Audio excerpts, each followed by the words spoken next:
మీకు అరుణాచలం గురించి నేను కొన్ని మాటలు విజ్ఞాపన చేస్తాను అని చెప్పి ఉన్నాను. మనకి అష్టమూర్తి తత్వము అని శివతత్వంలో ఒక మాట చెప్తారు. భౌరంభాంశనలో నిలోంబర మహార్నాథో హిమాంసు పుమాన్ ఇత్యాభాతి చరాచరాత్మకమిదం యస్యైవ మూర్త్యస్తకం నాణ్యకించన విద్యతే విమృశతాం యస్మాత్ పరస్మాత్ విభో తస్మై శ్రీ గురుమూర్తయే నమయిదం శ్రీ దక్షిణామూర్తయే అని శంకర భగవత్పాదులు దక్షిణామూర్తి స్తోత్రంలో అంతటా ఉన్నటువంటి పరమేశ్వర చైతన్యాన్ని గుర్తించలేనప్పుడు సాకారోపాసన శివుని దేని యందు చూడవచ్చు అన్న దాని గురించి చెప్పారు. అందులోనే ఈ అష్టమూర్తి తత్వాన్ని చెప్తారు. కంచిలో పృథివీలింగం, జంబుకేశ్వరంలో జలలింగం, అరుణాచలంలో అగ్నిలింగం, చిదంబరంలో ఆకాశలింగం, శ్రీకాళహస్తిలో వాయులింగం, కోణార్కలో సూర్యలింగం, సీతాగుండంలో చంద్రలింగం, కాఠ్మండూలో యజమానలింగం. ఈ 8 అష్టమూర్తులు. ఈ 8 కూడా ఈశ్వరుడే.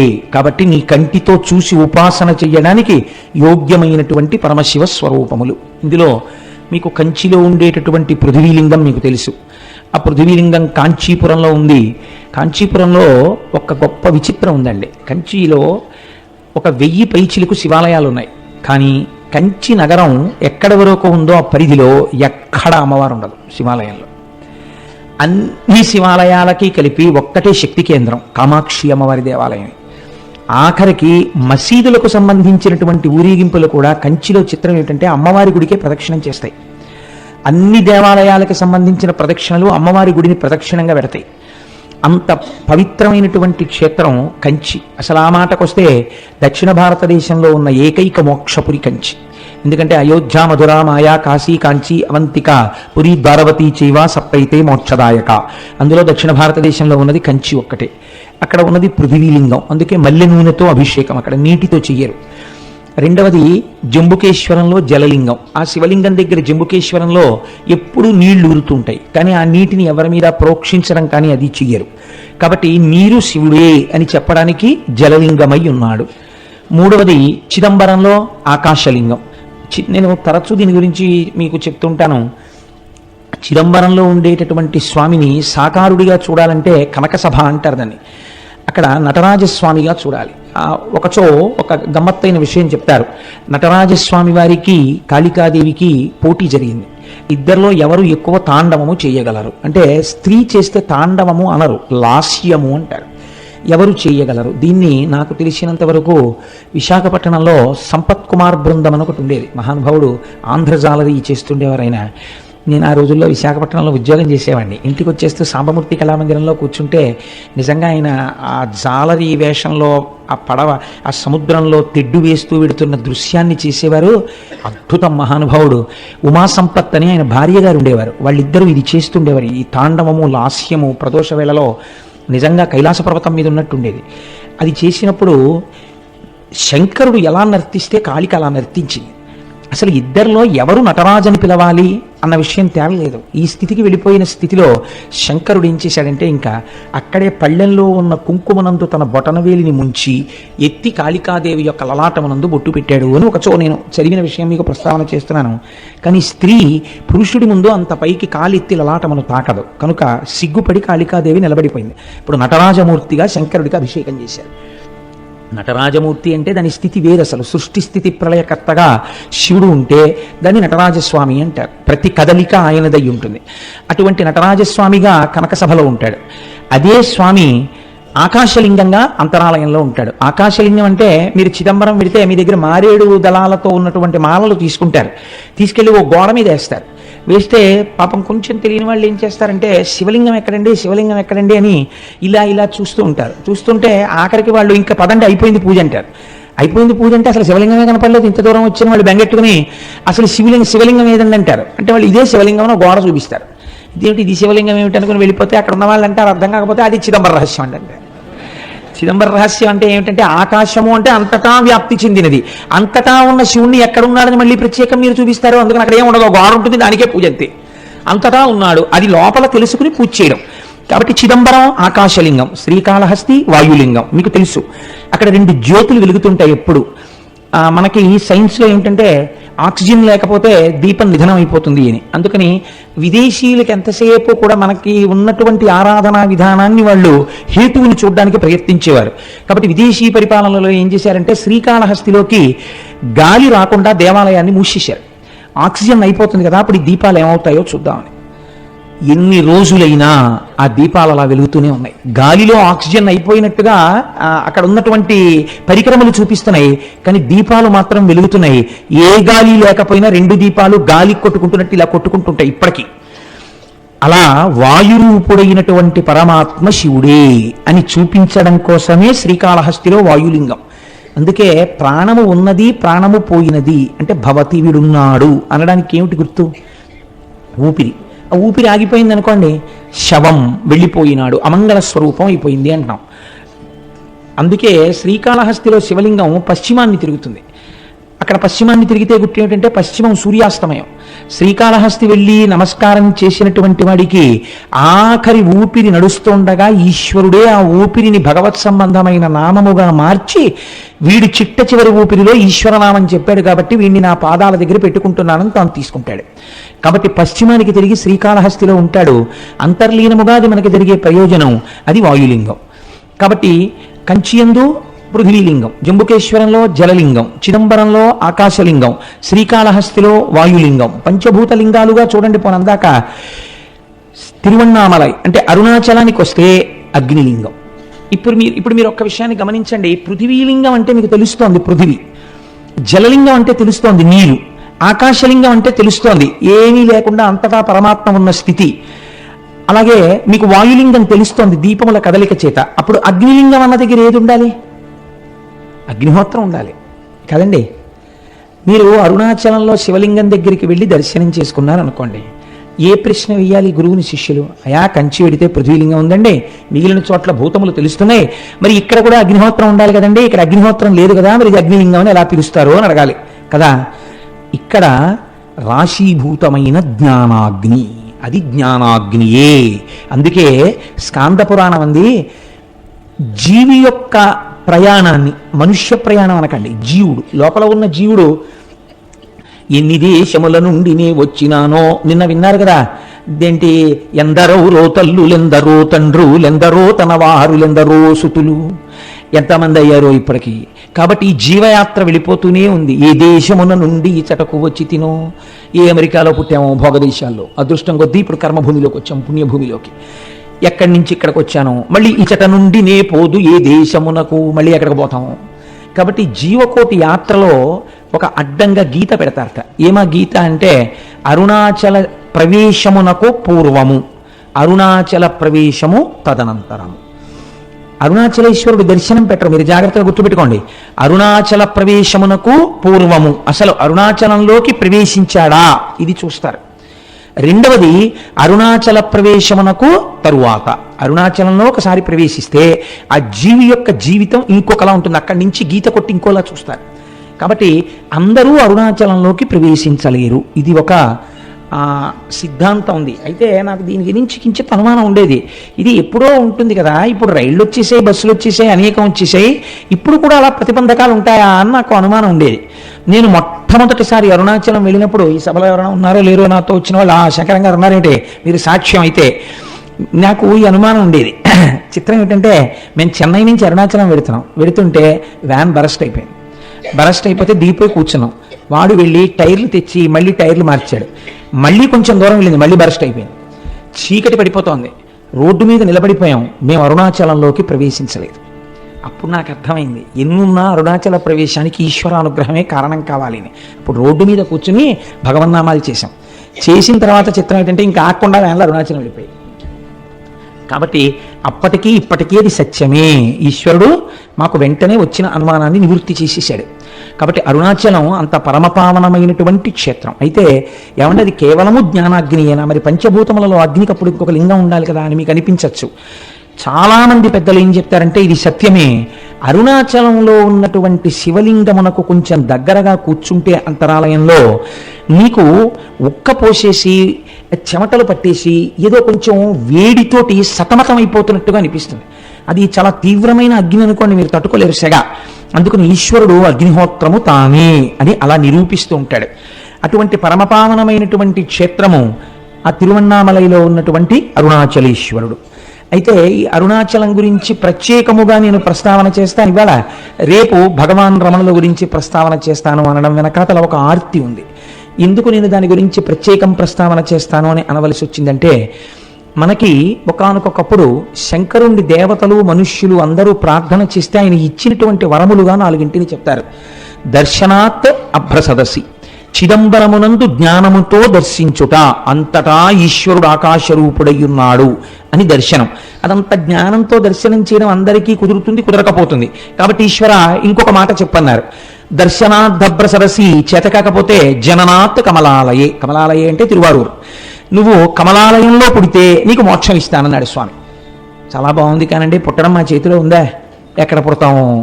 కాబట్టి అమ్మ కడుపులో ఉన్న నాకు అమ్మ ఎక్కడుందో ఏం తెలుసు, ఎలా పుడతాను? ఇంకొక మాట చెప్పండి అంటే ఆయన అన్నాడు, పోనీ పుట్టడం నీ చేతిలో లేదు, వృద్ధాప్యం వరకు వచ్చేసిన తర్వాత ఇంకా నా జీవనయాత్ర పూర్తయిపోతోందని నీకు తెలిసిపోతుంటుందిగా, బాధ్యత అయిపోయిందిగా, కాశీ వెళ్ళిపోతే ఏం చేస్తాను?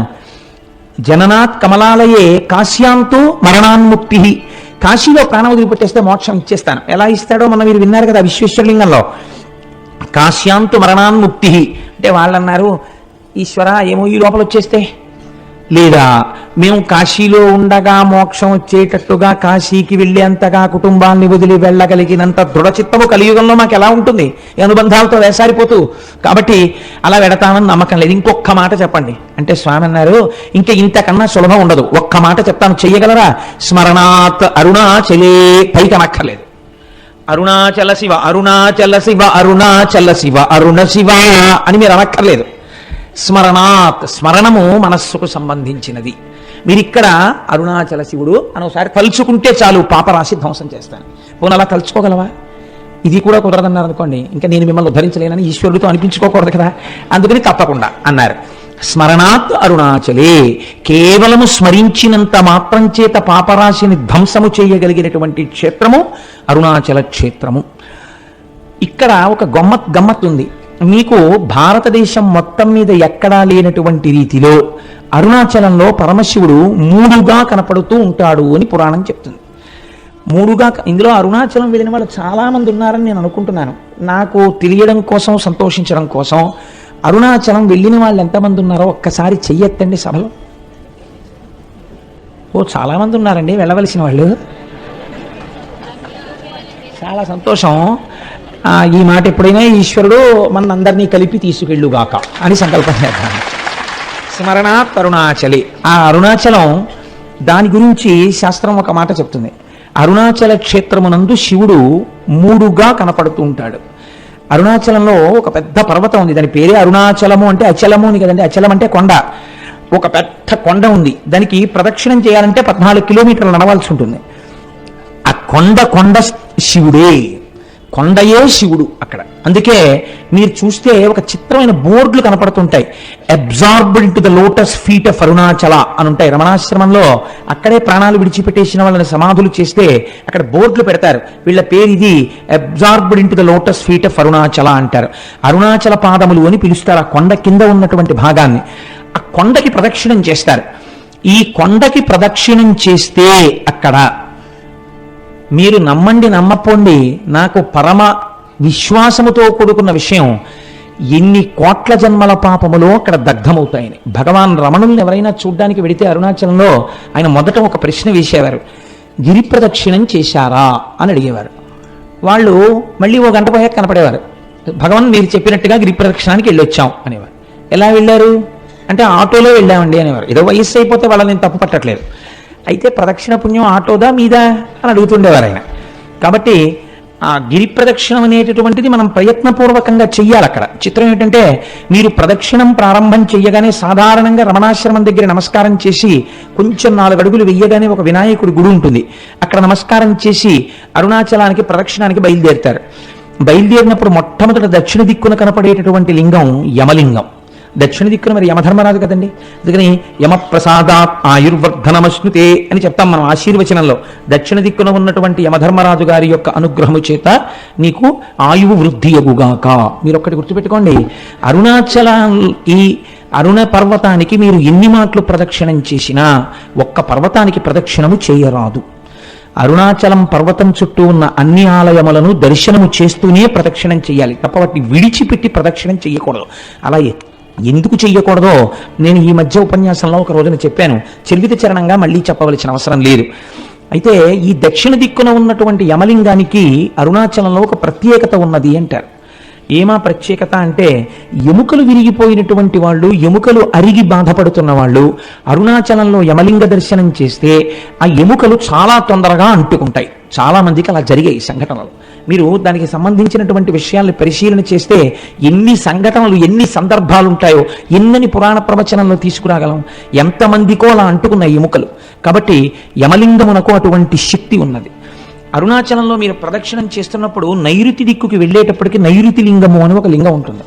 ఆ నైరుతి లింగము మీరు వెళ్ళినప్పుడు కొంచెం జాగ్రత్తగా చూడండి. అది రోడ్డు మీదకి కనపడదు, కాస్త లోపలకు ఉంటుంది. మీరు 4 అడుగులు వేసి లోపలికి వెళ్ళాలి. వెడితే ఆ నైరుతి లింగం గురించి పెద్దలు ఏం చెప్తారంటే, మనస్సు చాలా తొందరగా నిలకడని పొందగలిగినటువంటి పరమశక్తివంతమైన ప్రదేశము నైరుతి లింగము అని చెప్తారు. నైరుతి లింగం దగ్గర కూర్చుని కాసేపు ధ్యానం చేసుకోవడం, నైరుతి లింగం దగ్గర కూర్చుని ఒక శ్లోకమో, ఒక పద్యమో, ఒక శివ సందర్భమో చెప్పుకోవాలి. నేను ఎప్పుడు అరుణాచలం వెళ్ళినా నాతో పాటు ఎవరో భక్తులు ఏదో పాపం వీడితో ఏదో చెప్తారని ఆశ, నాకేం తెలుసు కనుక వస్తూ ఉంటారు. వస్తే తప్పకుండా నైరుతి లింగం దగ్గర కూర్చుని ఏదో ఒకటి చెప్పి బయలుదేరుతుంటాం. మొదలు వెళ్ళినప్పుడు కూడా మేము అలాగే వేస్ట్ చేసాం ప్రదక్షిణ. కాబట్టి ఆ నైరుతి లింగం దగ్గరే కావ్యకంఠ గణపతి ముని తపస్సు చేశారు. తపస్సు చేసినప్పుడు ఒక ఆశ్చర్యకరమైన సంఘటన జరిగింది. వారు తపస్సుకు కూర్చునే ముందు వారు ఒక నిర్ణయం తీసుకుని నైరుతి లింగానికి చెప్పారు, ఈశ్వర, నా తపస్సు సిద్ధించే వరకు నేను ఈ ప్రదేశమును విడిచిపెట్టి వెళ్ళను అని. ఒక చిన్న గదిలా ఉంటుంది ఆ లింగానికి ముందు. అందులో ఒక గుడ్డల మూట ఒకటి ఉండేది. ఆయన ఆ గదిలో కూర్చుని రాత్రి 11:30-12 వరకు తపస్సు చేసేవారు. చేసి ఒక్క గ్లాసులు పాలు అక్కడ ఎవరైనా పెడితే ఆ పాలు తాగి పడుకునేవారు అక్కడే. మళ్ళీ తెల్లవారకట్ట లేచి ఆ బాహ్యాంతర శౌచములు సిద్ధింప చేసుకుని మళ్ళీ తపస్సు కూర్చునేవారు. కావ్యకంఠులు అలా తపస్సు చేస్తుండగా ఒక ఆశ్చర్యకరమైన సంఘటన జరిగింది. అరుణాచలేశ్వరుడు యొక్క రథం అరుణగిరికి ప్రదక్షిణంగా వెడుతోంది, దేవాలయానికి ప్రదక్షిణంగా వెడుతున్నప్పుడు ఒక అన్న సంతర్పణ చేసేటటువంటి ఒక సత్రవుకి, ఒక వేద పాఠశాలకి మధ్యలో పరమ నిలుపైన నేల మీద ఆ రథం ఆగిపోయింది. అలా 9 రోజులు వెళ్ళాలి ఆ రథం. అది 6వ రోజున ఆగిపోయింది. ఆగిపోతే రాత్రి 12 గంటల వరకు తోశారు. తిరువన్నామలైలో ఉన్న జనాభా అందరూ పట్టుకులాగారు రథాన్ని. అంగుళం కూడా రథం కదలేదు. ఏం చెయ్యాలో అర్థం కాలేదు. లాగి అర్చకులు కూడా విసిగిపోయి ఎన్ని క్షమార్పణలు చెప్పాలో అన్ని చెప్పారు. కదల్లా రథం మీద మూర్తులను అలాగే వదిలిపెట్టేసి ఒక 10 మందిని కాపలా పెట్టి, రేపటి రోజు ఉదయం వచ్చి మళ్ళీ రథం లాగుతాం స్వామి, మమ్మల్ని మన్నించు అని చెప్పి ఎవరిళ్ళకి వాళ్ళు వెళ్ళిపోయారు అర్చకులు కూడా. ఇది యథార్థముగా కావ్యకంఠ గణపతి అంటే ఈ మధ్య వారి జీవితంలో జరిగిన సంఘటన. రాత్రి 12 గంటలకి కావ్యకంఠ గణపతి ముని పడుకున్నారు. పడుకుంటే అరుణాచలేశ్వరుడికి అర్చకత్వం చేసే ప్రధాన అర్చకుడు ఆయనకి స్వప్నంలో దర్శనం ఇచ్చాడు. ఇచ్చి, ఈశ్వరాజ్ఞ చేత రథం ఆగిపోయింది, ఈశ్వరుడు ఏం కోరుకుంటున్నాడంటే మీ యొక్క తపస్సుని లోకమునకు తెలియచెయ్యాలనుకుంటున్నాడు, మీ వాక్కు యొక్క ప్రామాణ్యము తెలియచెయ్యాలనుకుంటున్నాడు. అది అసలు రహస్యం. కనుక మీరు వచ్చి చెయ్యేస్తే తప్ప అరుణాచలేశ్వరుడి రథము నడవదు. కాబట్టి ఉత్తర క్షణం మీరు గుడి విడిచిపెట్టి రండి అని వినపడింది. వినపడితే ఆయన గభాలన లేచి, ఇది స్వప్నంలా అనిపించట్లేదు, యథార్థంగా జరిగినట్టుందని చూస్తే చిమ్మ చీకటి. ఏం చెయ్యాలి అని ఆలోచించి ఇది నిజమేనా అని ఆయన ఆలోచిస్తున్నారు. 2 చెవులలోకి మాటలు వినపడ్డాయి, ఇది యథార్థము, నువ్వు వెంటనే బయలుదేరి రథం దగ్గరికి వెళ్ళు. ఆయన వెంటనే గుడి తలుపులు వెయ్యడం కూడా మరిచిపోయి, రాత్రిళ్ళు తలుపులు వేస్తారు కానీ మీకు శివలింగ దర్శనం అవుతూ ఉంటుంది అరుణాచలంలో. తలుపులు దగ్గరకి వేసి ఆయన గబగబా ఆ తేరు ఆగిపోయిన ప్రదేశానికి వెళ్ళారు. వెడితే రథం అక్కడ నిలబడిపోయింది, చుట్టూ 10 మంది ఉన్నారు. వెంటనే ఈయన స్వామికి సాష్టాంగ నమస్కారం చేసి, ఈశ్వరా, మీరు నన్ను అనుగ్రహించారు, కానీ ఇప్పుడు 10 మంది కాపలాదారులు మాత్రమే ఉన్నారు. ఇప్పుడు ఒకవేళ రథం కదిలినా ఆలయం లోపలికి వెళ్ళడం కష్టం. రేపు తెల్లవారుజామున నేను వచ్చి రథాన్ని మీద చెయ్యి వేస్తాను, కదిపేది మీరే, నా శక్తి కాదు, నన్ను అనుగ్రహిస్తారు అని చెప్పి మళ్ళీ వెళ్ళిపోయారు గుడికి. పడుకున్నారు. రోజు తెల్లవారకట్ట 4ంటికి తెలివచ్చేది. ఆయనకు ఆ రోజున మరునాడు ఉదయం 9 గంటలకి తెలివచ్చింది. అప్పటికి తెల్లవారగట్ట వచ్చేసి అక్కడ ఉన్న వాళ్ళందరూ ఈ రథాన్ని లాగేటటువంటి ప్రయత్నం చేస్తున్నారు, కదలటం లేదు. 12 అయ్యేటప్పటికి ఎట్టి పరిస్థితులలోనూ గుడి లోపలికి వెళ్ళిపోయి మహానైవేద్యమై మళ్ళీ మరునాటి పరిక్రమణ మొదలైపోవాలి. అలా వెళ్ళకపోతే భారీ ఎత్తున ప్రాయశ్చిత్తాలు చెయ్యాలి. ఆలయంలో ఉన్నటువంటి అధికారుల నుంచి అర్చకుల వరకు గడగడ వణికిపోతున్నారు. ఇలా వణికిపోతున్న సమయంలో గబగబా సంధ్యావందనాదులు పూర్తి చేసుకుని కావ్యకంఠ గణపతి ముని తనకున్న బట్టల మూటోటి పట్టుకుని వెళ్ళి వేద పాఠశాలలో దాన్ని అప్పజెప్పి ఆ రథం దగ్గరికి వెళ్ళి, అయ్యా నాకు చోటివ్వండి, ఈశ్వరుడు పిలిస్తే వచ్చాను అనేటప్పటికి అందరూ ఆయనకి చోటు ఇచ్చారు. ఆయన 2 మోకుల మధ్యలోకి వెళ్ళి సాష్టాంగ నమస్కారం చేసి, అరుణాచలేశ్వర నువ్వు పిలిస్తే నేను వచ్చాను, నువ్వు చెప్పిన మాట నిలబెట్టు అని కుడి చెయ్యి వేసి, ఇలా ఉంటారు కావ్యకంఠ గణపతి ముని, కుడి చెయ్యి వేసి ఇలా అన్నారు. అంతే.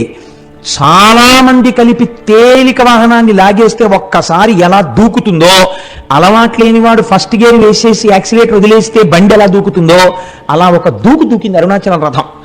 దూకి గుళ్ళోకి వెళ్ళిపోయింది. వెంటనే ఎవరు రాయి బక్కబాపడు, ఎవరింతటి మహాత్ముడు, ఈయన్ని ఎలాగైనా పట్టుకోవాలనుకుని చూశారు. చిత్రం ఏమిటంటే మహాత్ములైనటువంటి వారు గుర్తింపుల కోసం వెంపర్లాడరు. వాళ్ళు చూసేటప్పటికే సందులు గొంతుల్లో పడైన వెళ్ళిపోయారు. ఎవ్వరికీ కనపడలేదు. అరుణాచలేశ్వరుడు కావ్యకంఠ గణపతి ముని యొక్క తపస్సుకి తొందరగా పలికినటువంటి ప్రదేశం నైరుతిలింగ స్థానం.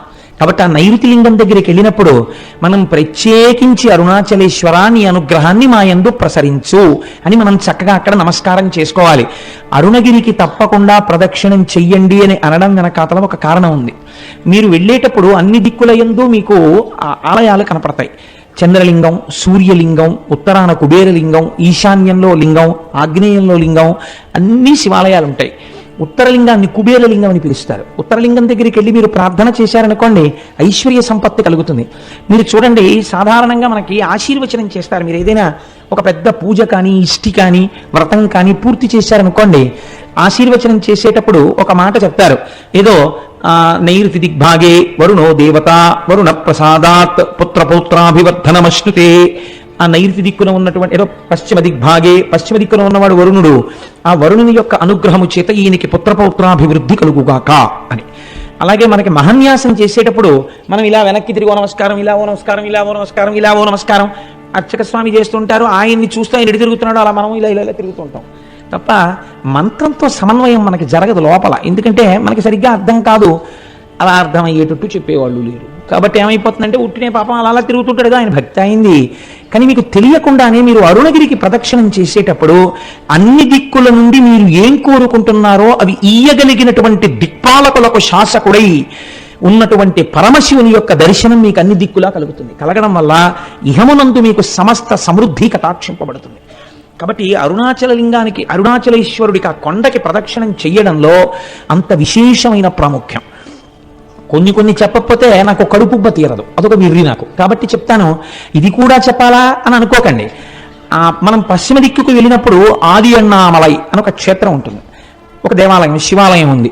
ఆ ఆది అన్నామలై క్షేత్రం దేవాలయం దగ్గరికి వెళ్ళేటప్పటికే ఈసారి మేము కనుమ పండుగ నాడు వెళ్ళాం. చక్కగా పెద్ద పెద్ద ముగ్గులేసి గొబ్బిళ్ళు పెట్టి గుమ్మిడి పూలు పెట్టారు. పెడితే మా వాళ్ళు వచ్చిన భక్తుల్లో కొంతమందికి మంచి మంచి పాటలు వచ్చు, గొబ్బిళ్ళ పాటలు. ఆ గొబ్బిళ్ళ పాటలు పాడుతుంటే మాతో వచ్చిన వాళ్ళందరూ ఆ గొబ్బిళ్ళకి చక్కగా నాట్యం చేస్తూ కన్నెపిల్లలకి మంచి భర్తలు రావాలని ప్రదక్షిణాలు చేయించి పాటలు పాడించి ఎంత ముచ్చట్లాడేమో, ఎంత సంతోషం పడ్డామో శివుడి సన్నిధానంలో పండగ చేసుకుంటూ. అసలు కనుమ అంటే మీరు అరుణాచలంలో చూడాలి. పశువుకి పూజ కదండి, పశు రూపంలో నిలబడిన వాడెవరు? నందీశ్వరుడు. మీరు చూసి తీరాలి. మొన్న కనుమ పండుగ నాడు నాతో వచ్చిన వాళ్ళందరూ ఇక్కడే ఉన్నారు. వీళ్ళందరూ అయితే ఎంత పొంగిపోయారంటే, కోటేశ్వరారు ఎలాగో శివమహాపురాణం జరుగుతుంది కదా, మా అచ్చయ్య శాస్త్రి గారు అయితే ఎంత ముచ్చటపడిపోయారంటే, కోటేశ్వరారు నేను పెద్ద నందించి ఏం చేస్తాను, కనుమ నాడు మన అందరం ఇక్కడ చేసినట్టే అలంకారం చేద్దామా అండి అని అడిగారు. మీకు చిత్రం తెలుసా? అరిసెల దండల దగ్గర నుంచి, కజ్జికాయల దండల దగ్గర నుంచి, 5 స్టార్ చాక్లెట్ల దగ్గర నుంచి, కాయగూరల దగ్గర నుంచి, ఏమ్మా పాప్కారం దండల దగ్గర నుంచి నందీశ్వరుడికి అలంకారం చేసేస్తారు. చక్కగా శీకాకాయ రసంతో ఆయనకి అభిషేకం చేసి రుద్రంతో కడిగి తెల్లవారకట నుంచి ఉంటే అవి కూడా చూడొచ్చు. చక్కగా స్వామికి అభిషేకం చేసి తైలమర్దనం చేసి అలంకారం చేస్తారు. చూసి తీరాలి. ఏమో ఈశ్వరుడు అనుగ్రహిస్తే సర్వసమర్థులైన వాళ్ళు గోపాలకృష్ణ గారు, దొరగారు, ఇలాంటి వాళ్ళు అందరూ ఉన్నారు కాబట్టి ఇక్కడ నానాజీ గారును నందికేశ్వర చరిత్ర చెప్పినప్పుడు నందీశ్వరుణ్ణి అలా అలంకరించే ప్రయత్నం చేద్దాం ఒకసారి.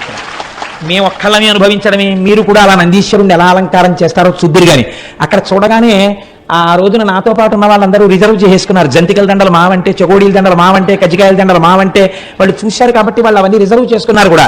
కాబట్టి అన్నమాట ఉత్తిని పోవాలి, వాళ్ళు అలంకారం కూడా చేస్తారు.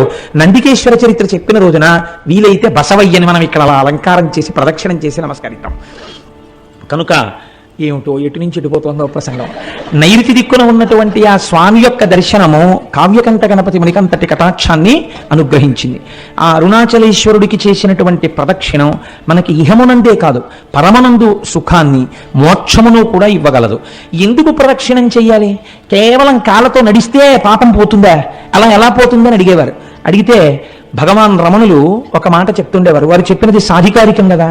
ప్రదక్షిణం అనగా అనగా సమస్త పాపరాశిని ధ్వంసము చేయుట. నేను అరుణగిరికి ప్రదక్షిణానికి బయలుదేరుతున్నాను అని మీరు అన్నారనుకోండి, అని స్నానం చేసి ప్రదక్షిణ ప్రారంభం చేస్తూ నమస్కారం చేసుకుంటున్నప్పుడు ఏమంటారు? ఈశ్వర, ఈ ప్రదక్షిణం ఏ విఘ్నం లేకుండా నా ఒంటి యందు శక్తి నిలబడి నేను చక్కగా చేసుకునేటట్టు అనుగ్రహించు అని మీరు మొదటి అడుగు తీసి ఇలా వెయ్యగానేట అంత పెద్ద స్థూల రూపుడైన పరమశివుడికి ప్రదక్షిణానికి మీరు ప్రయత్నపూర్వకంగా ఒక అడుగు పెట్టారు కనుక అడుగు ఇలా తీసి వెయ్యగానే పాపరాశిని ధ్వంసం చేసేస్తాట. పాపరాశిని ధ్వంసం చేసి ఈ అడుగు ఇలా వేసినప్పుడు వెనక అడుగు స్థిరంగా ఉంటుంది కదండి.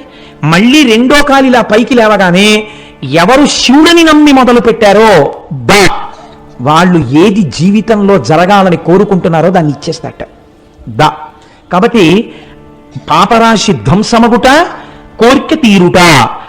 క్షి అంటే మీరు ఈ జన్మలో అనుభవించవలసినటువంటి కష్టములకు సంబంధించినటువంటి పాపములు ధ్వంసం చేయడం అనేటటువంటిది కుదరదు. ఎందుకంటే మీకు ఇక్కడ ఈ జన్మకి అనుభవించవలసినటువంటి పాపం ప్రారబ్ధం అంటారు.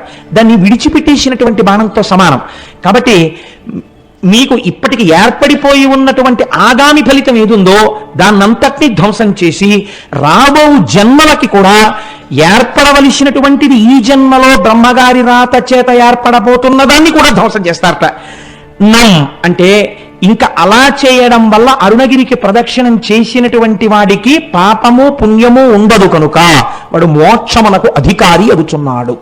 కాబట్టి అరుణగిరికి ప్రదక్షిణం చెయ్యడం అనేటటువంటిది అంత పరమపావనమైన విషయమని, తప్పకుండా గిరి ప్రదక్షిణం చెయ్యాలని మనకి మహానుభావుడైనటువంటి భగవాన్ రమణులు నిర్దేశించిన విషయం, స్కాంద పురాణం నిర్దేశించినటువంటి విషయం.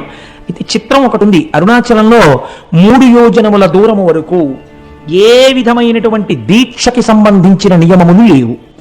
మీకు శ్రద్ధ అని ఒక వాక్యం ఉంటుంది పురాణంలో. పురాణమే కాదు, మీరు శృతి యందు కూడా శ్రద్ధ అని ఒక మాట వాడతారు. శ్రద్ధ అంటే ఏమిటో తెలుసండి? మీకు ఇక్కడ నీవు ఇలా ఉండవచ్చు అన్నప్పుడు నమ్మి మీరు అలా ఉండాలి అని శాస్త్రం అంటుంది. మీరు ఇలా ఉండు అని చెప్పినప్పుడు నేను అలా ఉండను అని మీరు అన్నారనుకోండి, మీ అంత మీరుగా కొన్ని సిద్ధాంతాలని తీశారనుకోండి, అది ఆ క్షేత్రము యొక్క ప్రమాణమును అవమానించుట, చెయ్యకూడదు.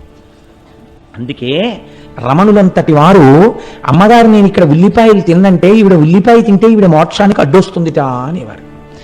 3 యోజనముల దూరంలో అక్కడ ఏ విధమైనటువంటి దీక్షా నియమములు లేవు.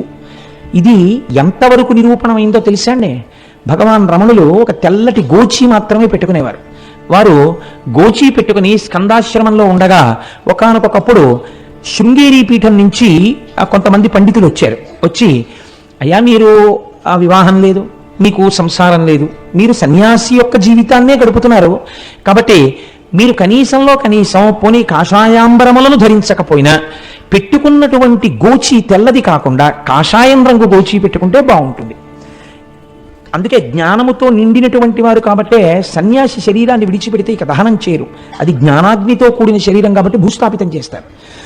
కాబట్టి ఇప్పుడు మీరు కాషాయముతో ఉన్న గోచి పెట్టుకోండి అని అడిగారు. అడిగితే భగవాన్ నవ్వి అన్నారు, అలా కాదు, ఈ అరుణాచలం కొండకి 3 యోజనముల వరకు ఏ దీక్షకు సంబంధించిన నియమము లేదు, కాబట్టి తెల్లటి గోచి పెట్టుకున్నా దోషం లేదు అన్నారు. అంటే వాళ్ళు అన్నారు, మీరు అలా కాదు, కొంచెం ఆలోచించండి, మీరు నడుపుతున్న జీవితానికి తెల్లటి గోచి పెట్టుకోవడం అంత బాగులేదు, కాషాయం గోచి పెట్టుకుంటే బాగుంటుంది అని వారి భోజనానికి కిందకి దిగి వెళ్ళిపోయారు. ఎక్కడ నుంచి వచ్చాడో ఒక పరమ వృద్ధుడు ఒక ఆయన ఒక పుస్తకాల మూట మోసుకొచ్చాడు, రమణుల దగ్గర పెట్టాడు. నేను ఇప్పుడే స్నానం చేసి వస్తాను, ఈ పుస్తకాల మూట చూస్తుండు అని చెప్పి వెళ్ళిపోయాడు. శృంగగిరి నుంచి వచ్చినటువంటి పండితులు కిందకి వెళ్ళి స్నానం చేసి భోజనం చేసి మళ్ళీ కొండ మీదకి వచ్చారు రమణుల దగ్గరికి. వచ్చేటప్పటికి పుస్తకాల మూట అక్కడ ఉంది, పైనున్న పుస్తకం ఎగురుతోంది. ఎగురుతున్న పేజీ దగ్గర ఏమిటి పుస్తకాలు అని వాళ్ళు ఇలా పేజీ మీద చెయ్యి వేసి చూశారు. చూస్తే దాని అనువాద పద్యాన్ని మీకు నేను వినిపిస్తున్నాను. అందులో ఉంది, యోజునంబులు మూడెయ్యొప్పు నిచట వాసమొనరించు వారగు వరనరులకు ఉండకుందను దీక్షాదులొకటి అయిన ఆశరహిత మత్సాయుజ్య ప్రాప్తి సిద్ధ ఈశుడకు నాయాజ్ఞచే నెలమిమీరా. ఇది ఈశ్వరాజ్ఞ. ఇక్కడ దీక్షా నియమములు ఏమీ లేవు. ఇక్కడ కొండకి 3 యోజనముల పరిధిలో ఎటువంటి దీక్షలో లేకపోయినా ఈ కొండ యొక్క అగ్ని ప్రసరణము చేత వారు మోక్షమునకు అధికారులగుచున్నారు. కాబట్టి వాళ్ళది చూసి తెల్లబోయి, ఇప్పటికిప్పుడు ఈ పుస్తకం ఎక్కడి నుంచి వచ్చిందంటే రమణులు అన్నారు, ఏమో ఎవరో వృద్ధులు తెచ్చి అక్కడ పెట్టారు, వారు మీలాగే స్నానం చేసి వస్తానని వెళ్ళారన్నారు. ఆ వృద్ధుడు తిరిగి రాలేదు. కానీ ఈ పద్యాన్ని చూసినటువంటి పెద్దలు మాత్రం రమణులు తెల్లటి గోచి పెట్టుకోవడం వెనకాతల పరమసత్యం ఉంది అని తిరిగి వెళ్ళిపోయారు. అలా నిరూపించినటువంటిది, ఆ అరుణగిరికి ఉన్నటువంటి గొప్పతనాన్ని నిరూపించిన సంఘటన అక్కడ జరిగింది. మీరు అరుణాచల క్షేత్రంలో స్వామి దర్శనానికి వెడితే సాధారణంగా తూర్పు గోపురం నుంచి ప్రవేశిస్తాం. తూర్పు గోపురాన్ని శ్రీకృష్ణదేవరాయలు నిర్మాణం చేశారు. మనకి ఎక్కడికి వెళ్ళండి శ్రీకృష్ణదేవరాయల యొక్క ప్రమేయం లేనటువంటి క్షేత్రం ఉండదు. మీరు తెలిసి కానీ తెలియక కానీ వెడితే, మనకి నేను మొన్న గుంటూరు ప్రసంగాలకు వెళ్ళినప్పుడు వారు నన్ను ఒక క్షేత్రానికి తీసుకెళ్లారు. అది గుడికి అన్ని మూలనా సుబ్రహ్మణ్యుడు ఉన్నాడు. నేను చాలా ఆశ్చర్యపోయాను. కృష్ణదేవరాయల వారు అక్కడికి వచ్చి పూజ చేసి వెళ్ళిన తర్వాత ఆయనకి కొడుకు పుట్టాడు, భార్య గర్భిణి అయింది అని తెలిసి ఆయన క్షేత్రానికి గోపురాలు అవి కట్టారు. అలాగే ఆ మహానుభావుడు ఆయన తూర్పున గోపురాన్ని కట్టారు. దక్షిణ భారతదేశంలో ఉన్నటువంటి అన్ని దేవాలయాల గోపురాల కన్నా తలెత్తి చూసే గోపురాల్లో అదొకటి అని పెద్దలు చెప్తారు. అంత పెద్ద గోపురం కనపడుతుంటుంది. మీకు ఉత్తర దిక్కున ఒక గోపురం ఉంది. ఆ గోపురంలోకి ఒక్కసారైనా వెళ్ళి బయటికి రావాలి. ఉత్తర గోపురంలోకి అంటే సమయం లేక వెళ్ళలేకపోతే అది వేరే విషయం అనుకోండి. ఎప్పుడైనా ఉత్తర గోపురంలోకి ఎందుకు వెళ్ళి బయటికి వస్తారంటే, అమ్మని అమ్మన్న ఒక ఆవిడ ఉండేది అరుణాచలంలో. ఆవిడ సంకల్పం చేసింది ఒక రోజున. ఉత్తర దిక్కునంత పెద్ద గోపురం ఉండేది కాదు అప్పటికి. ఆవిడ ఏమనుకుందంటే, ఈశ్వర, నేను ఐశ్వర్యవంతురాలను కాను, నేను ప్రతి ఇంటికి వెళ్ళి చందా అడుగుతాను, వచ్చినటువంటి డబ్బులతో గోపురం కడతానని ఆవిడ ప్రతి ఇంటి ముందుకి వెళ్ళి నిలబడితే ఇంట్లో ఎక్కడో బీరువా తాళం వేసి లోపల ఉన్న చెస్ట్లో ఎంత డబ్బు ఎన్ని డినామినేషన్స్లో ఉన్నాయో ఆవిడకి కనపడేది. ఆవిడ ఇంటి ముందు నిలబడి, ఉత్తర గోపురం కడదామనుకుంటున్నాను, మీ ఇంట్లో 12,346 రూపాయల 62 పైసలు ఉందిగా బీరువాలో, ఇన్ని 100 కాగితాలు ఉన్నాయిగా, ఇన్ని 50 కాగితాలు ఉన్నాయిగా, గుడి కట్టడానికి చందా ఇయ్యి అనేది. ఇంట్లోకి వెళ్ళి డబ్బులు ఎక్కడితే అంతా ఉండేది. ఇంట్లో ఎక్కడ దాచినా ఆవిడ చెప్పేది. అందుకని ఆవిడ వచ్చేటప్పటికే పట్టుకెళ్ళి చందా ఇచ్చేసేవారు. అలా ఆ అమ్మని సంపాదించినటువంటి చందాల రూపంలో వచ్చినటువంటి సొమ్ముతో ఆవిడ పెద్ద గోపురం కట్టింది. ఆ గోపురాన్ని అమ్మని గోపురం అని పిలుస్తారు ఇప్పటికీ. మీకు బహుశా ఇలా ఎక్కడా ఉండదు, ఒక్క అరుణాచలంలో మాత్రం ఆ గోపురం ఉంటుంది. అది అమ్మవారి అనుగ్రహంతో అటువంటి స్థితి కలిగింది కాబట్టి తప్పకుండా ఉత్తర గోపురంలోంచి ఒకసారి బయటికి వెళ్ళి లోపలికి వస్తూ ఉంటారు. సరే, మీకు ఈ అరుణాచలం దేవాలయంలోకి ప్రవేశించగానే ఒక సుబ్రహ్మణ్యేశ్వర స్వామి వారి యొక్క దేవాలయం కనపడుతుంది. అందులో మనందరం వెళ్ళి దర్శనం చేసుకున్నాం కదండి, వెడుతూనే వెళ్ళాం. ఆ సుబ్రహ్మణ్యేశ్వర స్వామి వారి దేవాలయం ఒక చిత్రమైనటువంటి దేవాలయం. ఎందుచేత అంటే, అరుణగిరినాథుడు అని ఒక మహాభక్తుడు ఒక ఆయన ఉండేవాడు ఆ తిరువణ్ణామలైలో. ఆ అరుణగిరినాథరు ఒకానొకప్పుడు చాలా దోషభూయిష్టమైన జీవితాన్ని గడిపాడు అని ఆయన జీవిత చరిత్ర చెప్తోంది. ఎందుచేత అంటే, తల్లిదండ్రులు చనిపోతూ అక్క చెల్లెలకు అప్పచెప్పారు. కానీ ఆవిడ ఎంత కష్టపడి పెంచినా ఈయన మాత్రం దోషభూయిష్టమైనటువంటి నడువడితో ఉండేవాడు. ఆవిడ ఒకసారి నిలదీస్తే తన చరిత్ర గురించి తనకే అసహ్యం వేసి చచ్చిపోతానని ఆయన వెళ్ళి అరుణాచలంలో ఉన్నటువంటి ఒక సుబ్రహ్మణ్యేశ్వర స్వామి వారి గోపురం ఎక్కి ఆ గోపురం నుంచి కిందకి దూకాడు. కిందకి దూకితే సుబ్రహ్మణ్యేశ్వర స్వామి వారు తన 2 చేతులతో పట్టుకున్నారు. సుబ్రహ్మణ్యేశ్వర స్వామి వారి యొక్క స్పర్శ కలగడం చేత ఆయన మహాకవి అయిపోయాడు. అరుణగిరినాథర్ అన్న పేరుతో సుబ్రహ్మణ్యుడి మీద ఎన్నో తమిళానికి సంబంధించినటువంటి పత్రికల్ని రచించాడు. అలా రచిస్తే ఆ దేశపు రాజు ప్రౌఢదేవరాయలు అని ఉండేవారు. ఆయన చాలా సంతోషించి తన ఆస్థానంలో ఒక జైనుడు ప్రధానంగా ఉండేవాడు కవిగా. ఆయన్ని సంబంధం అనబడే ఆయన్ని తీసేసి ఈయన్ని ఆస్థాన కవిగా తీసుకున్నాడు. ఈయన పరమభక్తుడై రోజు సుబ్రహ్మణ్యేశ్వర స్వామి వారి దర్శనం చేసి అర్చన చేస్తుండేవాడు. ఈ రాజు ఒక రోజున కోరిక కోరాడు, నాకు సుబ్రహ్మణ్య దర్శనం చేయిస్తావా అని. ఈయన అన్నారు, అరుణగిరినాథర్, సుబ్రహ్మణ్య దర్శనం చేయిస్తాను, కానీ ఆయన తేజస్సుని చూస్తే నీ కళ్ళు మాడిపోతాయి, చూడలేవు అన్నారు. మాడిపోయినా పర్వాలేదు, ఒక్కసారి నాకు ఆయన్ని చూడాలనుంది అన్నాడు. అయితే రా చూపిస్తానన్నారు. సుబ్రహ్మణ్యుడి దేవాలయంలోకి తీసుకెళ్లి ప్రార్థన చేశారు. ఒక స్తంభంలోంచి సుబ్రహ్మణ్యేశ్వర స్వామి వారి యొక్క మూర్తి దర్శనమైంది. ఇప్పటికీ సుబ్రహ్మణ్యేశ్వర స్వామి ఉత్సవాలన్నీ అక్కడ దీపం పెట్టే ప్రారంభిస్తారు. అమ్మవారికి గాజులు తొడిగే ఉత్సవం కూడా ఆ స్తంభం దగ్గరే చేస్తారు. ఆ స్తంభంలోంచి స్వామి కనపడగానే ప్రౌఢదేవరాయలు చూశాడు, కానీ 2 కళ్ళు మాడిపోయాయి. అప్పుడు మళ్ళీ అరుణగిరినాథర్ ప్రార్థన చేశాడు సుబ్రహ్మణ్యుణ్ణి, రాజుకి కళ్ళిమ్మని.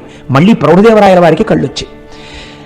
రాయలవారు ఈయన పట్ల ఎంతో ప్రేమ పెంచుకుని జీవితం గడుపుతున్నాడు. ఇది నచ్చలేదు సంబంధానికి. ఈయనకి పరకాయ ప్రవేశం అలవాటు ఉండేది అరుణగిరినాథర్కి. ఈయన ప్రతిరోజు వచ్చి రహస్యంగా ఒక మూల తన శరీరాన్ని వదిలిపెట్టి ఒక చిలుకలోకి ప్రవేశించి దూరంగా వెళ్ళి పారిజాత పుష్పాలు తెచ్చి సుబ్రహ్మణ్యేశ్వర స్వామికి ఆరాధన చేసేవారు. సంబంధంకి ఈ విషయం తెలిసింది. శరీరాన్ని విడిచిపెట్టి చిలుకలోకి దూరి వెడుతుంటాడు అని. ఒక రోజున ఈయన చిలుకలోకి వెళ్ళగానే ఈయన శరీరాన్ని కాల్చేశాడు. కాల్చేస్తే ఇంకా ఆయన చిలుక రూపంలో ఉండిపోయాడు. ఇప్పటికీ కిలిగోపురం అని పిలుస్తారు. చిలక రూపంలో ఉంటారు కిలిగోపురం మీద ఉండి. ఇప్పటికీ ఆయన సుబ్రహ్మణ్యేశ్వర స్వామి వారి మీద పాటలు పాడతారు అని జగత్ప్రసిద్ధి. కాబట్టి అరుణాచలం ఒక గొప్ప సుబ్రహ్మణ్య క్షేత్రం. రమణ మహర్షి కూడా సుబ్రహ్మణ్యేశ్వర స్వామి వారి అవతారమే అని పెద్దలు భావన చేస్తారు. కాబట్టి మనం అటువంటి క్షేత్రాన్ని చూసి కుడివైపుకి వెడితే పాతాళలింగము అని ఒక లింగం ఉంటుంది. అక్కడ మెట్లు దిగి లోపలికి వెడితే, ఇప్పుడు రమణుల యొక్క సమయంలో ఆయన శిష్యురాలు కావిడ 1,00,000 రూపాయలు పెట్టి ఆలయాన్ని మళ్ళీ పునర్నిర్మాణం చేశారు. అక్కడ ఒక యోగి యొక్క సమాధి ఉన్నది. ఆ సమాధి మీదనే పాతాళలింగం ఉంటుంది. దాని వెనకాతల ఒకప్పుడు జనసంచారం ఉండేది కాదుట. అక్కడ కూర్చుని రమణ మహర్షి తపస్సు చేస్తుంటే ఆయన తొడల కింద తేళ్లు జర్రిలు చేరి కొరికేస్తే నెత్తురు కారిపోయి అట్టలు కట్టేసింది. అప్పుడే శేషాద్రి స్వామి వారు ఇందులో ఒక బ్రాహ్మణ స్వామి ఉన్నాడు, పైకి తీసుకురమ్మని తీసుకుని వస్తే వాహనశాల వెనకాతల కూర్చుని ఆయన మళ్ళీ తపస్సు చేశారు. తర్వాత ఆ క్షేత్రమునకు సంబంధించిన వృక్షం ఆలయానికి మీరు కొంచెం దక్షిణంగా వెడితే కనపడుతుంది, ఇప్ప చెట్టు. ఆ ఇప్ప చెట్టు కింద కూర్చుని కొన్నాళ్ళు తపస్సు చేశారు. కాబట్టి అటువంటి పరమపావనమైనటువంటి క్షేత్రము, అటువంటి పరమపావనమైన పాతాళ శివలింగం ఉన్నటువంటి గుడి. ఇది దాటగానే మీకు ఒక పెద్ద నంది కనపడుతుంది. అది మొదటి నంది అంటారు. ఆ నందిని చూసే మనం అందరం మొదటే పరవశించిపోయింది. ఆ మొదటి నందిని దాటి మీరు ప్రాకారంలోకి వెళ్ళినట్టయితే ఎదురుకుండా అరుణాచలేశ్వరుడు యొక్క దేవాలయం కనపడుతుంది. 3వ ప్రాకారం దాటగానే అరుణాచలేశ్వరుడు యొక్క శివలింగము చాలా పెద్ద శివలింగముగానే ఉంటుంది. చిత్రం ఏమిటంటే, రమణులకు చాలా భక్తులైనటువంటి వారు కొంతమంది అరుణాచలేశ్వర దర్శనం చేసుకోవడానికి గుళ్ళోకి వెళ్ళినప్పుడు శివలింగము యొక్క స్థానములో గొంతుకు కూర్చున్నటువంటి రమణుల యొక్క దర్శనమైంది చాలా మందికి. ఆయనకి అభేదమైనటువంటి స్థితిని చేరుకున్నారు. కాబట్టి అటువంటి అరుణగిరీశ్వరుడు, అయ్యవారికి ఇటువైపు పక్కన అపీత కుచాంబ అన్న పేరుతో పార్వతీదేవి ఉంటుంది. సుబ్రహ్మణ్యేశ్వర స్వామి వారికి పాలివ్వడం కూడా మానేసి ఒకానొకనాడు కైలాస పర్వతం మీద కూర్చున్నటువంటి పరమశివుడి యొక్క కన్నులు వెనక నుంచి వచ్చి పరిహాసానికి మూసిన కారణం చేత లోకమంతా చీకటి అలుముకుంటే, ఎదరా రాక్షస సంహారం అవన్నీ వస్తాయి, అప్పుడు దాని వివరాలు పూర్తిగా విందురు గాని, లోకమంతా చీకటి అలుముకుంటే తద్దోష పరిహారార్థమని అమ్మవారు తపస్సు చేసి పచ్చయ్యమ్మన్న పేరుతో ఆ అరుణగిరి యందు వెలసి ఈశాన్యలింగానికి వెళ్ళేటప్పుడు బస్ స్టాండ్కి వచ్చే 2వ వైపు రోడ్లోకి వస్తున్నప్పుడు పచ్చయ్యమ్మని గుడి కనబడుతుంది.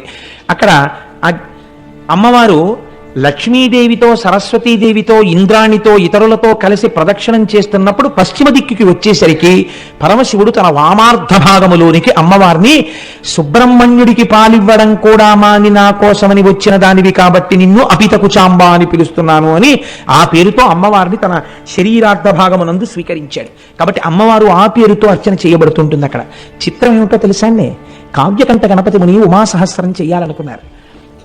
ఉమాసహస్ర రచనకి ముందు ఆయన మొట్టమొదట అరుణాచల ప్రవేశం జరగగానే ఆయనతో వచ్చినటువంటి తమ్ముడు ఒకడున్నాడు.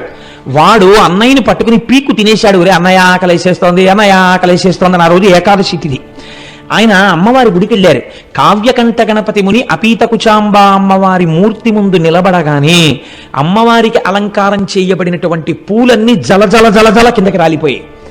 అమ్మవారి అనుగ్రహం ఏదో నాకు కలిగింది, ఇక్కడే నేను ఏదో మహత్తరమైనటువంటి విషయం నా చేత అమ్మ చేయించబోతోంది అని గణపతి ముని అనుకున్నారు. అప్పటికి వారికి తెలియదు ఏం చెయ్యబోతున్నారు. ఆ తరువాతనే వారు అరుణాచలం గుడిని దర్శనం చేసుకుని బయటికి వెడితే చీకటి పడిపోయింది. అప్పుడు గణపతి నవరాత్రులు జరుగుతున్నాయి, ఏకాదశి తిథి. ఆయన బ్రాహ్మణ వీధిలోకి వెళ్ళి, అమ్మా తమ్ముడు ఆకలితో ఉన్నాడు, ఏ ఇంటిలోనైనా ఇంత అన్నం పెట్టండి అమ్మా ఆకలిస్తోందని అడిగితే ఏ ఇంటిలోనూ అన్నం లేదు. ఆఖరికి పోనీ సద్దన్నం ఉన్నా పెట్టండి అమ్మా అని అడిగారు. ఆయన సద్దన్నం కూడా లేదు అన్నారు. ఇదేమిటి ఇలా తయారైంది అనుకుంటూ ఆయన బాధతో నడుస్తున్నారు, ఏదో శ్లోకం పైకి చదువుకుంటూ. అరుగు మీద పడుకున్నటువంటి ఒక వృద్ధ బ్రాహ్మణుడు లేచి, ఆగు, మా ఆవిడికి ఒక విచిత్రమైన అలవాటు ఉంది. అందరూ ఏకాదశి నాడు ఉపవాసం చేసి ద్వాదశి నాడు పాలన చేస్తే మా ఆవిడ ఏకాదశి నాడు రాత్రి బ్రాహ్మణులకు భోజనం పెట్టుకుని తింటుంది. కాబట్టి బ్రాహ్మణులు దొరక్క చూస్తున్నాను, రా, మా ఆవిడ నీకు భోజనం పెడుతుందని లోపలికి తీసుకెళ్లారు. తీసుకెడితే వారు తడిబట్ట కట్టుకుని బట్ట పిండుకుని తడిబట్ట కట్టుకుని మడిబట్ట కోసం లోపలికి వచ్చేటప్పటికి ముగ్గులు వేసి తులసి చెట్టు దగ్గర దీపాలు వెలిగించి ఒక తల్లి మెరిసిపోతూ విజయవాడ కనకదుర్గమ్మలా ఇంత బొట్టు పెట్టుకుని ఎర్రటి చేతులతో షడ్రశోపేతమైన భోజనం పెడితే ఏకాదశని కూడా చూడకుండా ఆ తల్లి యొక్క ఆ వ్రతానికి నేను ఉపయోగపడ్డాను అంతే చాలని మహానుభావుడు కావ్యకంఠ గణపతి ముని తమ్ముడు కడుపు నిండా తిన్న తర్వాత ఆవిడ ఇద్దరికి తాంబూలం ఇచ్చి, ఇంత రాత్రి ఎక్కడికి పోతారో అరుగు మీద పడుకోండి. ఇద్దరు అరుగు మీద పడుకుని నిద్రపోతే సుష్టుగా భోజనం చేశారేమో, గాఢ నిద్ర పట్టింది. మరునాడు తెల్లవారిపోతుండగా తెలివచ్చింది. ఇద్దరూ నిద్రలేచి ఇద్దరికీ ఒక్కసారి జ్ఞాపకం వచ్చింది, రాత్రి మహాతల్లి అన్నం పెట్టిందని. ఒక్కసారి అమ్మకి నమస్కారం చేసుకుని వెడదామని చూశారు. వాళ్ళిద్దరూ పడుకున్నది ఒక వినాయకుడి గుడి అరుగు మీద ఉన్నారు. ఇదేమిటి వినాయకుడి గుడి అరుగు మీద ఉన్నామేమిటి? మనం రాత్రి అన్నం తిన్నాం కదా, మనకి పెట్టినట్టు గుర్తు తాంబూలాలు కూడా పక్కన ఉన్నాయి కదా, వినాయకుడి గుడి మీద ఉన్న గుడి అరుగుల మీద ఉన్నామేమిటి? ఇద్దరు తెల్లబోయారు. అమ్మవారు అనుగ్రహించింది. చిత్రం ఏమిటో తెలుసా అండి? అరుణాచలేశ్వరుడు కావ్యకంఠ గణపతి ముని కన్నీటితో కవిత్వం రాయించాలనుకున్నాడు. మామూలుగా కూర్చుని కవనం అంటే రాసేస్తాడు. అసలు కావ్యకంఠ గణపతి ముని యందు విపరీతమైన ఆర్తి పుట్టించి కని విని ఎరుగని కవిత్వాన్ని సృష్టించాలనుకున్నాడు. తినడానికి తిండి దొరకలేదు ఇంత గొప్ప బ్రాహ్మణుడికి. కావ్యకంఠ గణపతి ముని అంటే ఎటువంటి వారో తెలుసా అండి? ఆయన ఒక వేద పాఠశాలలో పనిచేస్తుంటే 10 రోజులలో తమిళం నేర్చుకుని తమిళం మాట్లాడితే మీకు ఉద్యోగం ఇస్తామన్నారు. ఆయన అన్నారు 15 రోజులు టైం ఇచ్చారు. 15 రోజులు అక్కర్లేదు, 10 రోజులలో తమిళంలో మాట్లాడతాను, తమిళంలో రాస్తాను, తమిళంలో చెప్తాను అన్నారు. 10 రోజులు అయిన తర్వాత ఆయన మాట్లాడిన తమిళానికి, ఆయన రాసిన తమిళానికి ప్రధానోపాధ్యాయులు ఆశ్చర్యపోయారు. ఇలాంటి తమిళం మనకి ఎవరికీ రాదని. అంతటి మహాపండితుడు ఆయన. ఒకసారి చెన్నైలో కూర్చుని సంస్కృతంలో ప్రసంగాలు చేస్తుంటే కాలేజీ స్టూడెంట్స్ వచ్చి పరిహాసం చేశారు. ఈ వెర్రి బ్రాహ్మడికి ఏం తెలుసు, సంస్కృతంలో మాట్లాడతాడు, షేక్స్పియర్ డ్రామాస్ ఎలా ఉంటాయో ఈయనకి ఏం తెలుసు, మ్యాక్బత్ నాటకం ఈయన ఎలా ఉంటుందో అని. అంటే ఆయన అన్నారు, ఈ మాటలు చెప్పిన పిల్లవాడిని వేదిక మీదకి పిలుస్తున్నానన్నారు. వచ్చి కూర్చో, మ్యాక్బత్ నాటకం చాలా గొప్పదంటున్నావు కదా, షేక్స్పియర్ ఎంత అందమైన ఇంగ్లీష్లో చెప్పాడని నువ్వు అనుకుంటున్నావో ఆ పొయిట్రీ నువ్వు చదువు. ఈయనకు వచ్చా అంత ఇంగ్లీషు, నువ్వు చదువు. అంతకన్నా అందమైన సంస్కృతంలో అది మాట్లాడుతున్నప్పుడు వినేవాళ్ళకి అర్థం కాకపోయినా ఎంత అందంగా ఉంటుందని నువ్వు అంటున్నావో అంతకన్నా అందంగా నేను అదే భావాన్ని సంస్కృతంలో మ్యాక్బత్ నాటకాన్ని చెప్తానన్నారు. తెల్లబోయారు వాళ్ళు. ఎలా చెప్తారీనా అని. ఆ పిల్లవాడు వచ్చి వేదిక మీద కూర్చుని మ్యాక్బత్ నాటకాన్ని ఇంగ్లీష్లో చెప్పాడు. ఇంగ్లీష్లో ఆయన చెప్తుంటే యథాతథంగా అలా వినేసి ఒక చాప్టర్ అయిపోయిన తర్వాత ఆయనకి ఎలా అర్థమయ్యేదో సరస్వతీ కటాక్షం సంస్కృత భాషలో మ్యాక్బత్ చెప్తుంటే ఆంగ్ల పండితులు కూడా తెల్లబోయారు. అయ్యా బాబోయ్, సంస్కృతంలో మ్యాక్బత్ ఇంత అందంగా ఉంటుందా? అది కావ్యకంఠ గణపతి అంటే. ఆయన సామాన్యుడు కాడు, సాక్షాత్ వారణాసిలో డుంటి గణపతి అనుగ్రహం చేత పుట్టినవాడు. వారి చేత అద్భుతమైన కవిత్వం చెప్పించాలనుకున్నారు అరుణాచలేశ్వరుడు. ఎక్కడికి వెళ్ళినా అన్నం పుట్టలేదు. ఆఖరికి ఇళ్ళకెళ్ళి వారాలు అడిగారు. పోని వారానికి ఒక్కరోజు మీ ఇంటికి వస్తాం, భోజనం పెడతారా అని. వారానికి 4 రోజులు దొరికాయి. అది కూడా రోజు విడిచి రోజు రాత్రిళ్ళు భోజనం దొరకలేదు. తమ్ముడు ఆకలో అని ఏడుపు. అరటిపళ్ళు కొనుక్కోరా అని డబ్బు ఇవ్వడానికి కానీ లేదు ఆయన దగ్గరే. ఇంత బాధలో ఉంటూ ఆకలి కడుపు మండిపోతుంటే ఈ బాధతో నేను ఎవరినడగనయ్యా, అన్నం లోకానికి అన్నం పెట్టే అన్నపూర్ణ భర్త, ఎందుకు ఇలా బాధ పెడుతున్నావు, నా కడుపుకి అన్నం పెట్టవా అని రోజు శ్లోకం రాసేవారు ఆయన. రాసి అరుణాచలేశ్వరుడి దేవాలయం ముందు నించుని గట్టిగా శ్లోకం చెప్పేవారు. ఆ శ్లోకం ఎంత గొప్పగా ఉంటుందో వినడానికి తిరువన్నామలైలో ఉన్న సంస్కృత పండితులందరూ వచ్చి కూర్చుని వినేవారు. విని అబ్బాయి ఎలా చెప్తున్నాడు రా ఇలాంటి కవిత్వం అనేవారు. చిత్రం ఏమిటో తెలుసా అండి, ఎవ్వరూ ఈ పూట మా ఇంటికి భోజనానికి రమ్మని పిలిచేవారు కాదు. ఉత్తరీయాలు దులుపుకుని వెళ్ళిపోయేవారు. ఈశ్వరాజ్ఞ. వాళ్ళకి అటువంటి మనసు లేక కాదు, అలాంటి మనసు పుట్టకుండా చేశాడు శంకరుడు. అలా తప్పిస్తే తప్ప అటువంటి కవిత్వం రాదని హరస్తుతి అని పేరు పెట్టారు ఆయన. పెట్టి శరన్నవరాత్రులు అయ్యాక మొదలుపెట్టారు. కార్తీక మాసంలో కృత్తికా దీపోత్సవానికి ఒక వారం రోజుల ముందు దాన్ని ఆపారు. చిట్ట చివరి రోజున ఆయన అన్నారు, ఈశ్వర రేపటి రోజున ఇన్నాళ్లుగా నేను చెప్పిన కవిత్వ ఆఖరి శ్లోకంతో నీకు చెప్తాను. అన్నం పుట్టిందా? పుట్టింది. పుట్టకపోతే నన్ను ఇలా ఉంచాలని నువ్వు అనుకుంటున్నానని కళ్ళంబట నీళ్లు వరదలై కారుతుండగా ఏడుస్తూ ఆ శ్లోకాలు చెప్పారు. అది వినడానికి భగవాన్ రమణులు కూడా ఆ రోజు దేవాలయానికి వచ్చి కూర్చుని విన్నారు. తెలుసా అండి? ఎప్పుడు ఎక్కడా నిలబడనటువంటి వారు తాను బ్రహ్మజ్ఞానిని తెలిసిపోతుందని ఒక పిచ్చి వాళ్ళ తిరిగే శేషాద్రి స్వామి గుళ్ళోకి వచ్చి కూర్చుని అడుగెక్కి కూర్చుని విన్నారు ఆ రోజు నా కవిత్వాన్ని. ఇటువంటి బ్రహ్మజ్ఞానులు శ్రోతలై ఉండగా కన్నులంబట నీరు కారిపోతూ ఆ హరవిలాసాన్ని ఆయన శ్లోకాలన్నింటినీ చెప్పారు. చెప్పి ఏడిస్తే ఆఖరి శ్లోకం అయిపోగానే ఊళ్ళో ఉన్న పెద్దలందరూ వచ్చి ఆయన కాళ్ళ మీద పడిపోయి, మహానుభావ, మీరు మా ఊరు విడిచిపెట్టి వెళ్ళడానికి వీల్లేదు. మా ఊళ్ళో ఉన్న సంస్కృత పాఠశాలలో మీకు అధ్యాపక వృత్తిని ఇస్తున్నాం. మీరు హాయిగా ఇక్కడుండి గొప్ప జీతం ఇస్తాం. మీరు వంట చేసుకోకండి, మా ఇంటికి రండి అంటే మా ఇంటికి రండి అని వీళ్ళకి పిలిచి భోజనాలు పెట్టేవారు. ఇటువంటి కవిత్వం మళ్ళీ రాదు. ఇటువంటి మహాపురుషుడు పుట్టడనేమో ఈశ్వరుడు అక్కడ అరుణాచలేశ్వరుడు ఆయన చేత ఇది రచింపచేశాడు. 2 అదే కావ్యకంఠ గణపతి ముని మామిడి గుహ అని ఒక గుహ ఉంది. ఆ గుహలో కూర్చుని ఉమాసహస్రం రాస్తున్నారు. ఉమాసహస్రం రాస్తున్నప్పుడు ఆయన ప్రతిజ్ఞ చేశారు, ఇన్ని రోజులలో నేను ఇది పూర్తి చేసేస్తాను అని. ఇంకొక 2-3 రోజుల్లో పూర్తి చెయ్యాలి, 1000 శ్లోకాలు పూర్తి చెయ్యాలి. ఈలోగా వేలు మీద గోరు చుట్టు పుట్టింది. ఎంత బాధ, ఎంత నొప్పి అంటే పెన్ను కూడా ఇలా పట్టుకోలేని స్థితి వచ్చింది. ఆ రోజు రాత్రి పడుకున్నారు. నాకు జ్ఞాపకం ఉన్నంత వరకు నేను ఎప్పుడో చదివాను నాయన పుస్తకాన్ని, ఆ పుణ్యకోటి అనుకుంటాను ఆ వైద్యుడి పేరు. ఆ పుణ్యకోటి అనబడేటటువంటి వైద్యుడి కలలోకి పరమశివుడు వెళ్ళాడు. ఓరి, నువ్వు పడుకోవడం కాదు, నీ పేరుకు తగిన వాడవు కా. అదిగో అక్కడ అరుణాచలంలో చూతగుహలో ఒక మహానుభావుడు ఉమాసహస్రం రచిద్దామని కూర్చున్నాడు. వేలు మీద గోరు చుట్టు పుట్టింది. శస్త్రచికిత్స చేసి ఆయనకి స్వస్థత కలిగించని చెప్పాడు. వెతుక్కుంటూ డాక్టర్ గారు ఆపరేషన్ ఎక్విప్మెంట్ అంతా పట్టుకుని కొండెక్కాడు. ఎక్కితే అక్కడ కావ్యకంఠ గణపతి ముని కనబడ్డారు గోరు చుట్టుతో. ఆ గోరు చుట్టు ఆపరేట్ చేశారు. ఇవాళ రాత్రి 12 గంటలకి పూర్తవ్వాలి ఉమాసహస్రం. రాత్రి 9 ఎంతో అయింది. భగవాన్ రమణులు వచ్చి గుహలో ఒక అరుగు మీద పడుకున్నారు. మొదలు పెడితే కవనం వెళ్ళిందండి ఆయనకి 1000 శ్లోకాల ఉమాసహస్రం. ఖచ్చితంగా 12 గంటలు అవడానికి కొద్ది నిమిషాల ముందు ఉమాసహస్రం పూర్తయిపోయింది. ఆశువు పూర్తయిపోయిన తర్వాత రమణ మహర్షి లేచారు. లేచి, రాసుకున్నావా చెప్పిందంతా అన్నారు.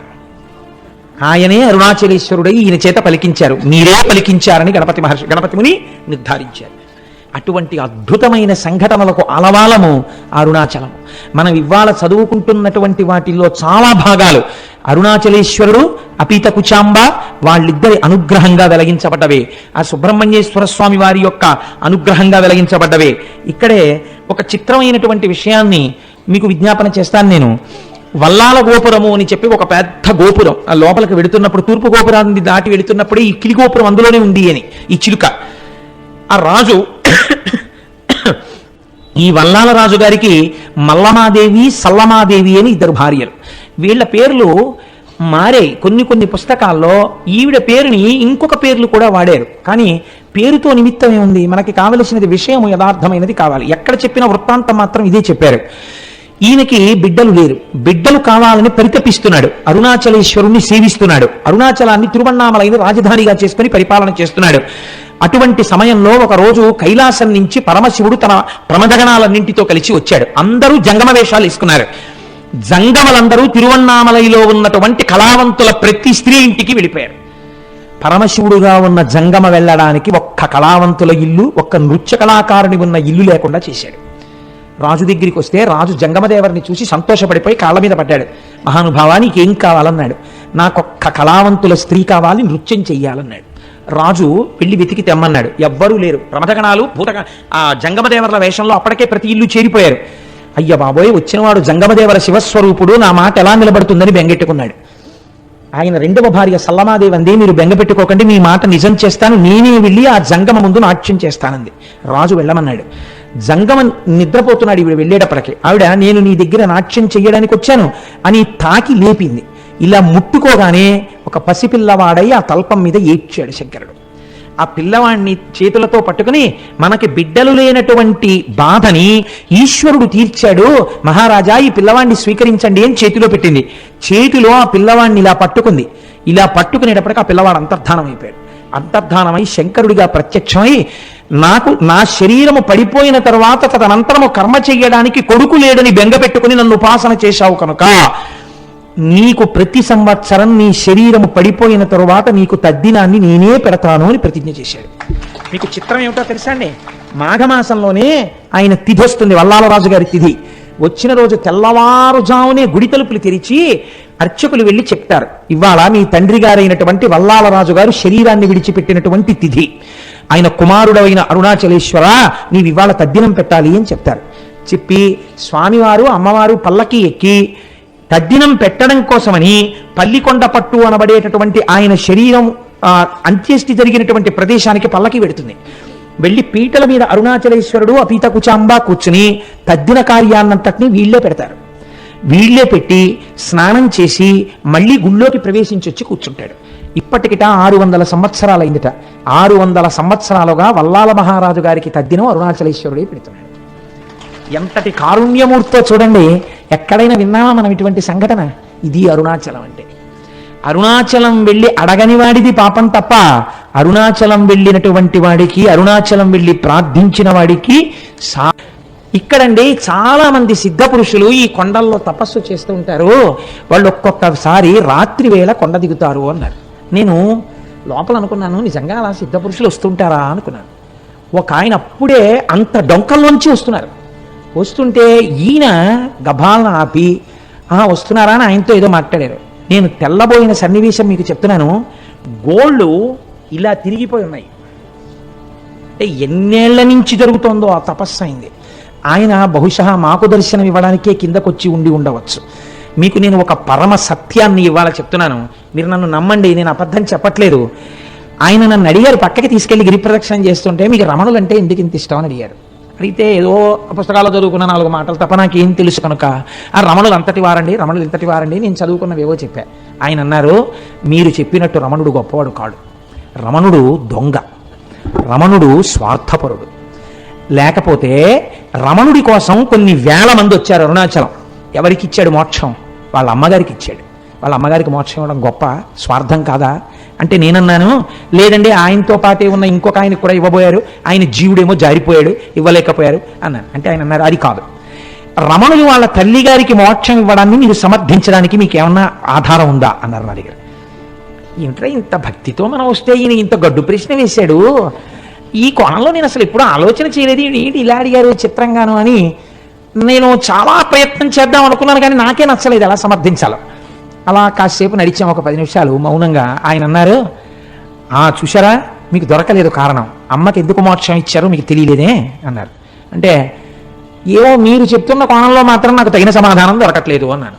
అంటూ నేను అన్నాను అలా ఆయనతో వెడుతూ, ఒకనకొకప్పుడు 1950లో ఆయన శరీరం విడిచిపెట్టక ముందు ఇలా తిరుగుతున్నప్పుడు ఆయనతో పాటు వెళ్ళిన వాళ్ళు ధన్యులు, వాళ్ళు ఎంత గొప్పగా ఆయనతో పాటు కలిసి వెళ్ళి ఉంటారో, ఆయన కొండ దిగుతున్నప్పుడు చూస్తూ ఉండుంటారో అన్నాను.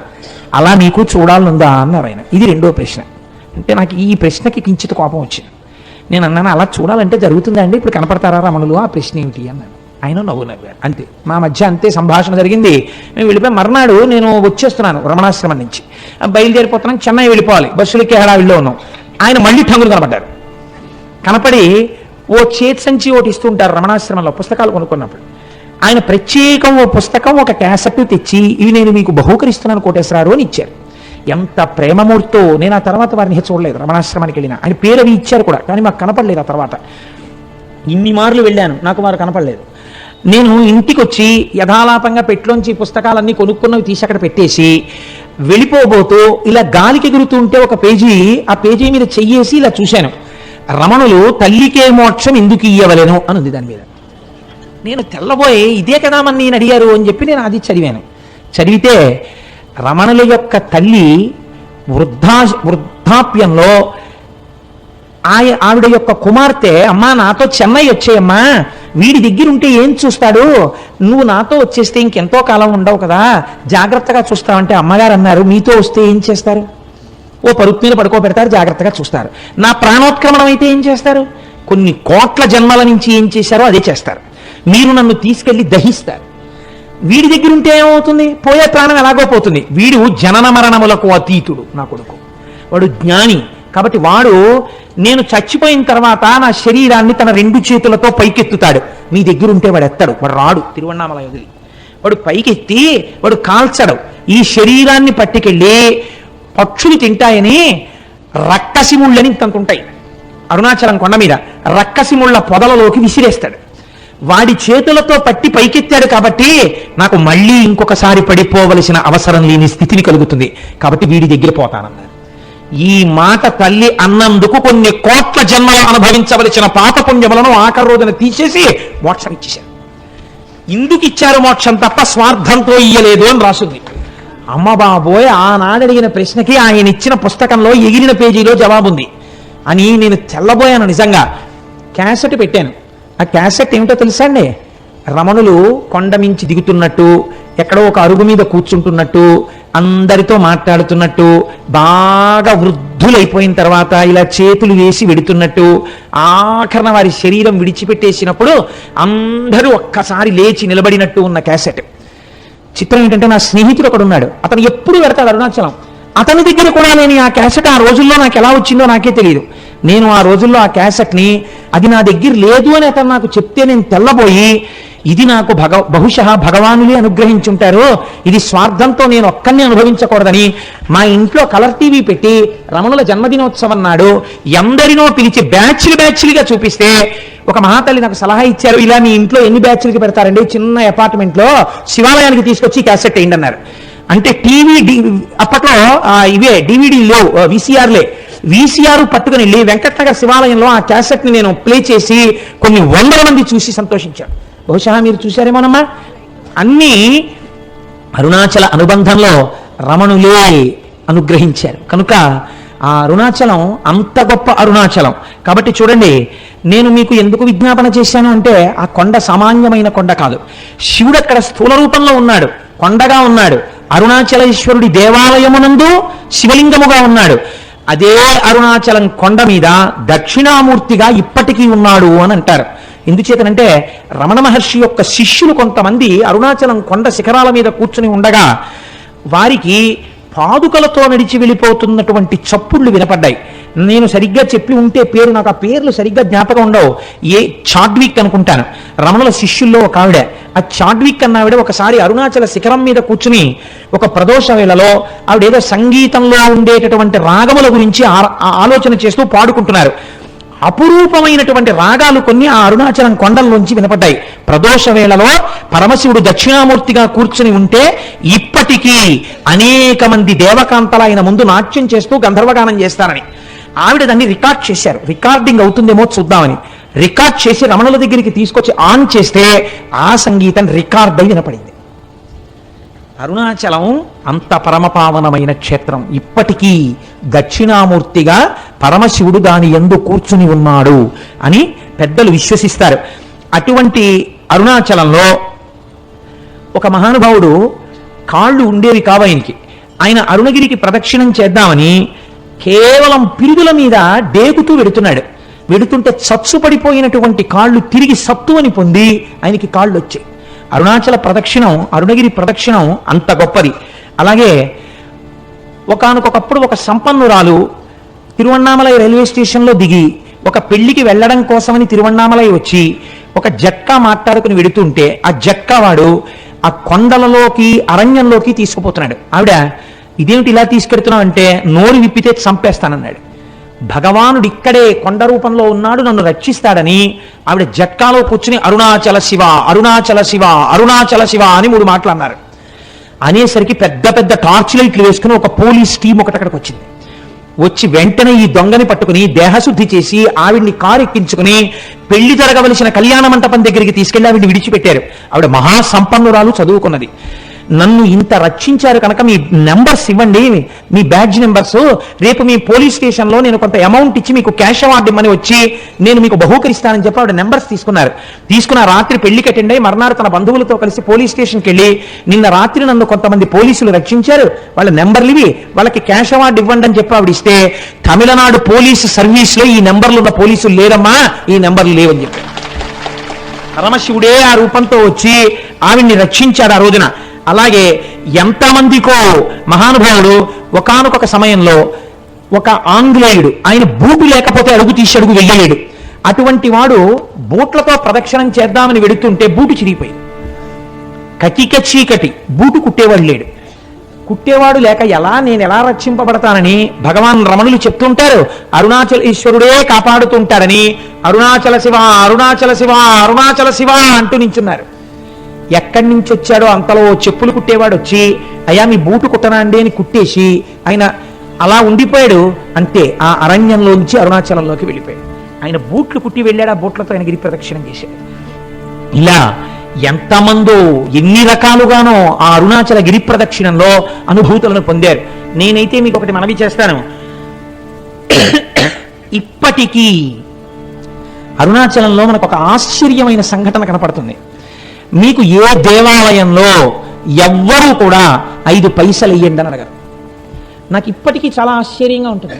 150 మంది వెళ్ళామనుకోండి, సాధారణంగా వాళ్ళు ఏమనుకుంటారు, 150 మంది వచ్చారు మీ గోత్రనామాలు చెప్పండి అనాలి. వాళ్ళు అనరు. వాళ్ళు మీరు పళ్ళెల్లో ఏం వేస్తారని అడగరు. వాళ్ళందరికీ చేతిలో చిటికిడి విభూతి పెట్టేస్తారు. నమస్కారం పెట్టుకుని వెళ్ళిపోతుంటే ఎదురు వీళ్ళు అసాధ్యం కూడా ఇంతమంది వచ్చారో రూపాయి లేదని వాళ్ళు అనరు. అర్ధరాత్రి 1 గంటకి 2 గంటలకి ఒకే ఒక విదేశీ వనిత వర్షం పడుతుంటే అరుణాచలానికి గిరి ప్రదక్షిణం చేస్తూ వెళ్ళిపోతూ ఉంటుంది. ఎవరండి? హిందూ మతస్థులు కారు, విదేశాల నుంచి వచ్చినటువంటి ఎందరో వనితలు, నిండు యవ్వనంలో ఉన్న వాళ్ళు వర్షధారలలో తడిసిపోయిన బట్టలతో ఒక్కరే గిరి ప్రదక్షిణం చేస్తుంటారు. వాళ్ళని చెనకిన వారు కానీ, వాళ్ళ వెనక పడ్డవారు కానీ, వాళ్ళతో పరిహాసమాడిన వాళ్ళు కానీ మీకు గిరి ప్రదక్షిణలో కనపడరు. నేను ఒకసారి చూసి తెల్లబోయాను. మీకు ఒక విచిత్రమైన విషయం చెప్పనండి. ఆ పిల్లవాడి తల్లిదండ్రులు కానీ వాళ్ళెవరూ నాకు ఇప్పుడు జ్ఞాపకంలో లేరు. నాకు ఒక 2 సంవత్సరాల క్రితం ఆ కుటుంబం వాళ్ళు నా దగ్గరికి తరచూ వస్తుండేవారు. నేను ఉపన్యాసాలు కాకినాడలో చెప్తుంటుంటే ఇంజనీరింగ్ చదువుకుంటున్న పిల్లవాడు అతను, అప్పుడు 2nd ఇయర్ చదువుతుండేవాడు. నేను తరచూ చంద్రశేఖర పరమాచార్య స్వామి వారి గురించి చెప్తుంటే అతను నా దగ్గరికి వచ్చి అడిగాడు, నేను మీ ఉపన్యాసాలు విని కించిత్ ప్రేరణ పొందానండి, నేను మీకు చంద్రశేఖర పరమాచార్య స్వామి వారిని గీసి ఇవ్వాలనుకుంటున్నాను, ఎటువంటి చంద్రశేఖరులు మీకు కావాలని అడిగాడు. నేను ఆ పిల్లవాడు అడిగినటువంటి ప్రశ్న విధానానికి ఆశ్చర్యపోయాను. అంటే నేను ఎలాంటి చంద్రశేఖర పరమాచార్య స్వామి వారిని కోరితే అలాంటి పరమాచార్య వారిని గీయగలవా అన్నాను. గీస్తాను అన్నాడు. నేను తెల్లబోయాను. పరమాచార్యుల వారి ఆచమనం చేసే విధానం చాలా ఆశ్చర్యంగా ఉంటుంది. 2 మోకాళ్ళు ఇలా పెట్టి 2 మోచేతులు మోకాళ్ళ మధ్యలో పెట్టి కమండలం కింద పెట్టి ఆచమనం చేస్తారు. ఏది అలాంటి బొమ్మ గీయన్నాను. మీరు నమ్ముతారా? అతను ఒక వైట్ కార్డుబోర్డు మీద పెన్సిల్తో చక్ చక్ చక్ చక్ చక్ చక్ గీసాడు. అది గీసేసి నాకు బహుకరించాడు, పేరు రాసి. నేను తెల్లబోయి అది ఫోటో కట్టించుకుని ఇంట్లో పెట్టుకుంటే ఇప్పుడు సుబ్రహ్మణ్యోత్సవాలకి రాబోతున్నటువంటి స్వరూపానందేంద్ర సరస్వతి స్వామి వారు భిక్షకి మా ఇంటికి వచ్చారు. ఆయన వస్తూనే తిన్నగా ఫోటో దగ్గరికి వెళ్ళిది ఎక్కడిది నీకని అడిగారు. అడిగితే నాకు ఒక ఇంజనీరింగ్ స్టూడెంట్ గీశాడండి అన్నాను. నువ్వు ఏం అనుకోకపోతే ఇది నాకు ఇచ్చేయగలవా అని అడిగారు. తప్పకుండా తీసుకోండి స్వామి అన్నాను. ఆయన వెంటనే తీసుకుని కళ్ళ కట్టుకుని తన పరివారానికి ఇచ్చి ఇది మన పీఠానికి చేర్చండి అని ఇచ్చారు. ఆ పిల్లవాడు అరుణాచలం వెళ్ళి నాకు ఫోన్ చేశాడు, నేను అరుణాచలం వచ్చానండి గిరి ప్రదక్షిణం చేయడానికి, కోటేశ్వరారు ప్రారంభం చేస్తున్నానండి అని. ఆ తర్వాత ఒక 4 రోజులు పోయిన తర్వాత నా దగ్గరికి ప్రసాదం పట్టుకుని వచ్చాడు. అతను ఎప్పుడు వెళ్ళాడు గిరి ప్రదక్షిణానికి? మంచి రోహిణీ కార్తెలో వెళ్ళాడు. వెళ్ళి తెలియక చిన్నపిల్లవాడు కదా, విని విని విని విని ఉన్నాడు. ఆ భక్తి పెంచేసుకున్నాడు. ఉదయం 8 గంటలకు బయలుదేరాడు. ఆది అన్నామలై దేవాలయం దగ్గరికి వెళ్ళేటప్పటికి 11 అయింది. అరికాళ్ళన్నీ బొబ్బలెక్కిపోయాయి. ఇంకా కాలు ఇలా పడలేదు. అయ్యయ్యో, నేను ఇంత పూనికతో వచ్చాను, నేను ప్రదక్షిణం చెయ్యలేనా అని ఒక చెట్టు కింద కూర్చుని ఏడ్చాట. ఆ ఏడవడమే క్షణం ఆకాశం అంతా మేఘాలు పట్టి వర్షం ధారల కింద పడిపోయి చల్లబడిపోతే అతను గిరి ప్రదక్షిణం చేసి నాకు అరుణాచలం నుంచే ఫోన్ చేశాడు. నేను ఇటువంటి అనుభూతిని పొందాను కోటేశ్వరారు, ప్రసాదం పట్టుకుని మీ ఇంటికి వస్తున్నాను, నాకు పట్టుకొచ్చి ప్రసాదం ఇచ్చాడు. తరచూ నా దగ్గరికి వస్తుండేవాడు ఆ కుర్రవాడు. తర్వాత ఉద్యోగం వచ్చినప్పుడు ఎప్పుడో కూడా నా దగ్గరికి వచ్చాడు. నా దగ్గరికి నేను కొంచెం వచ్చేవాళ్ళని ఎందుకు అనాలి, నాకే జ్ఞాపక శక్తి తక్కువ, గుర్తుండదు. ఇప్పుడు పాపం ఎక్కడికి వెళ్తున్నానని చెప్పాడో, ఎక్కడ ఉద్యోగానికి వెళ్ళాడో. కానీ ఆ పిల్లవాడు ఈ పరమ పవిత్రమైన ఉపన్యాసంలో స్మరింపబడడం చేత అతని జీవితం ఈశ్వరుడి చేత చక్కగా రక్షింపబడుతుంది. కాబట్టి నాకే ఎన్ని అనుభూతులు ఉన్నాయో అరుణాచల క్షేత్రంతో. తెలిసి తెలియని నేను 4 మాటలు చెప్తే నమ్మి వెళ్ళిన వాళ్ళు భక్తి వలన ఎన్ని అనుభవించారు అరుణాచల క్షేత్రంలో. కాబట్టి ఆ అరుణాచలం కొండయందు నమ్మకం పెట్టుకుని ఆ అరుణాచలం వెళ్ళి మీరు ఆ కొండల కింద చూస్తుంటే ఎన్ని తీర్థాలు కనపడతాయో, ఎన్ని చెరువులు కనపడతాయో. చిత్తం ఏమిటో తెలుసండి, అరుణాచలానికి ఏకకాలమనందు ప్రదక్షిణం చేస్తారు. ఒకటి మనుష్యులు చేసేటప్పుడు ఎడం పక్క నుంచి తిరుగుతారు, దేవతలు కుడి పక్క నుంచి వస్తారు. అందుకే వాళ్ళకి అడ్డెళ్ళకూడదని చెప్పి వెళ్ళొద్దంటారు కుడి పక్కకి. అరుణాచలగిరి ప్రదక్షిణం చేసేటప్పుడు ఒక మర్యాద ఉంది శాస్త్రంలో. మనంతట మనం తగిలించుకోవడం కాదు. నిజంగా బాగా భక్తులని రుజువేమి అంటే, ఎవరైనా గిరి ప్రదక్షిణం చేసేటటువంటి సమయంలో ఒకవేళ వాళ్ళ యొక్క కాలు కానీ వేలు కానీ తెగి నెత్తురు ధారలై కారితే వేరొకరికి ఆ రక్తధారని ఆపే అధికారము లేదు. సాక్షాత్తు శ్రీ మహాలక్ష్మి వచ్చి తన పట్టు చీర కొంగు చింపి కట్టుకడుతుంది అని ప్రమాణం. ఇది ఎంత నిజానికి చెప్పనండి. నేను ముత్యాల సత్యనారాయణ ఇక్కడే ఉన్నాడు. మాతో హరిప్రసాద్ గారని డిప్యూటీ మేనేజర్ క్వాలిటీ కంట్రోల్ చేశారు మాకు. ఇవాళ పొద్దున్న కూడా వారు మాకు ఫంక్షన్లో కనబడ్డారు. ఆయన మొదటిసారి అరుణాచలం వచ్చారు భార్యతో. గిరి ప్రదక్షిణం చేస్తున్నారు. ఇలా గుళ్ళోకి వెళ్ళి బయటకు వస్తున్నారు ప్రదక్షిణం చేస్తూ. అసలు అంత దెబ్బ తగిలే అవకాశం లేదండి. ఆవిడ కాలు వేలు తెగిపోయి నెత్తురు కారింది, పెద్ద మరుగు కట్టింది, అంత రక్తం కారిపోయింది. అడిగిపోయాడు మా సత్యనారాయణ. ఇప్పటికీ నాతో మొన్న కూడా ఉన్నారు హరిప్రసాద్ గారు. నేను ఆశ్చర్యపోయేది కోటేశ్వరరావు, నేను ఎంత ప్రయత్నించాగని రక్తధార ఎక్కడి నుంచి వచ్చిందోనయ్యా. ఓ పెద్ద ఆవిడ కొండలోంచి పరుగు పరుగున వచ్చింది, వచ్చి ఉండవయా అని గబక్క లోపలికెళ్ళి 4 ఆకులు తీసుకొచ్చి పిండిందిలాగా, పిండగానే రక్తం కట్టేసింది. ఆవిడ కొంగు చింపి కట్టు కట్టిందయా. ఎంత ఆశ్చర్యం. డాక్టర్ దగ్గరికి తీసుకెళ్తే ఏమో కలర్ తగ్గిపోతుంది, కుట్లేశ్వరి తగ్గిపోయింది. ఎంత చిత్రం అన్నారు. అయ్యా మీరు ఎంత భాగ్యవంతులండి, మీ ఆవిడ ఎంత పుణ్యం చేసుకున్నదో, ఎంత మంచి హృదయమో. కాకపోతే ఆవిడికి లక్ష్మీదేవే కట్టు కట్టిందండి. మీరు నమ్మండి, స్కంద పురాణం అలా చెప్పిందని చెప్పాను నేను. ఏం సత్యనారాయణ నిజమా కదా? లేచి నిలబడి చెప్పు, నేను అబద్ధం చెప్పాను అనుకుంటారు. నిజమా కాదా? కూర్చో అంటే ఏమిటి, నువ్వు వెళ్ళిన ఈ పాటికే నీకు ఇన్ని అనుభవాలు ఉన్నాయని మీరు అనుకుంటారేమో నా భయం. ఇవన్నీ నేను ఏదో చెప్పేస్తున్నాడు, ఏదో చెప్పమన్నాం కదా అని వీడు చాలా చెప్పేస్తున్నాడు రో, ఇంకా నమ్మచ్చా నమ్మకూడదు అనుకుంటారేమో నా భయం. అందుకని సాక్ష్యాలు ప్రవేశపెట్టారు. కాబట్టి అరుణాచలం అరుణాచలమే, దాని పేరే అరుణాచలము. అచలము అంటే కదలని వాడు, కదలనిది అంటే జ్ఞానము. ఎప్పుడు తనలో తాను రవించేటటువంటి పరమేశ్వరుడు అచలుడై ఉంటాడు. అరుణము, అరుణము అంటే ఎర్రనిది, కారుణ్యమూర్తి, అపారమైన దయ కలిగినది అమ్మ. అమ్మ అయ్య కలిసినదే అరుణాచలము కొండ. కాదు కాదు, అరుణాచలంలో ఉన్నటువంటి శిలలను తీసుకెళ్లి అమెరికా సంయుక్త రాష్ట్రాల్లో ఉన్న శాస్త్రవేత్తలు అక్కడ ఉండే ప్రయోగశాలలో పరిశీలన చేశారు. చేస్తే వాళ్ళు అన్నారు, ఈ అరుణాచలం కొండ హిమాలయ పర్వతాల కన్నా ముందుది. ఇది ఎప్పుడు ఏర్పడిందో మేము చెప్పలేం. ఎందుకంటే అగ్నిహోత్రములో తప్తమై గణీభవించిన మొదటి రాళ్లే అరుణాచలం కొండ అని వాళ్ళు నిర్ధారణ చేశారు. మేము చెప్పలేం దీని కాలం అని. మన పురాణం ఏమని చెప్పిందో తెలుసండి, స్కాందం. ఈ అరుణాచలం కొండ కృతయుగంలో ఇది మట్టిగా లేదు, ఒక పెద్ద జ్యోతి ఇక్కడ ప్రకాశిస్తూ ఉండేది. ఆ జ్యోతికే ప్రదక్షిణం చేసేవారు ఆ రోజుల్లో. ఉపాసనా బలం అలా ఉండేది. కాబట్టి రాను రాను రాను రాను ఉపాసనా బలం తగ్గిపోయి శరీరములు ఆ శక్తిని తట్టుకోలేని స్థితి వస్తే ఒక్కొక్క యుగంలో ఆ కొండ ఒక్కొక్క రూపుని మార్చింది. ఆ కొండ త్రేతాయుగంలో బంగారు పర్వతమైనది. బంగారు పర్వతానికి ప్రదక్షిణం చేసేవారు. ద్వాపరయుగం వచ్చేసరికి ఆ కొండ రాగి పర్వతమైనది. కలియుగం వచ్చేసరికి అది శిలారూపమును దాల్చినది. కానీ ఇప్పటికీ అది యథార్థమునకు అగ్నియే. ఆ అగ్నియే పంచభూతములలో అగ్నిలింగము, లింగము. అందుకే ఒకసారి అరుణాచలంలోకి ప్రవేశిస్తే చాలు, వాళ్ళ ఖాతాలో జీవనయాత్ర యందు అరుణాచల ప్రవేశమునకు పూర్వము, అరుణాచల ప్రవేశమునకు తదుపరి అని రెండుగా విడదీసి శాస్త్రం మర్యాద చూపిస్తుందని మన వాళ్ళు ఆ అరుణాచల గిరి ప్రదక్షిణం గురించి అంత గొప్పగా మాట్లాడతారు.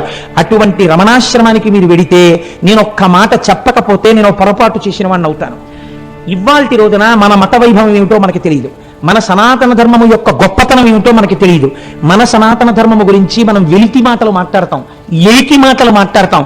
మీరు ఇవాళ రమణాశ్రమానికి వెళ్ళి చూడండి, శేషాద్రి స్వామి కాటేజెస్ దగ్గరికి వెళ్ళి చూడండి.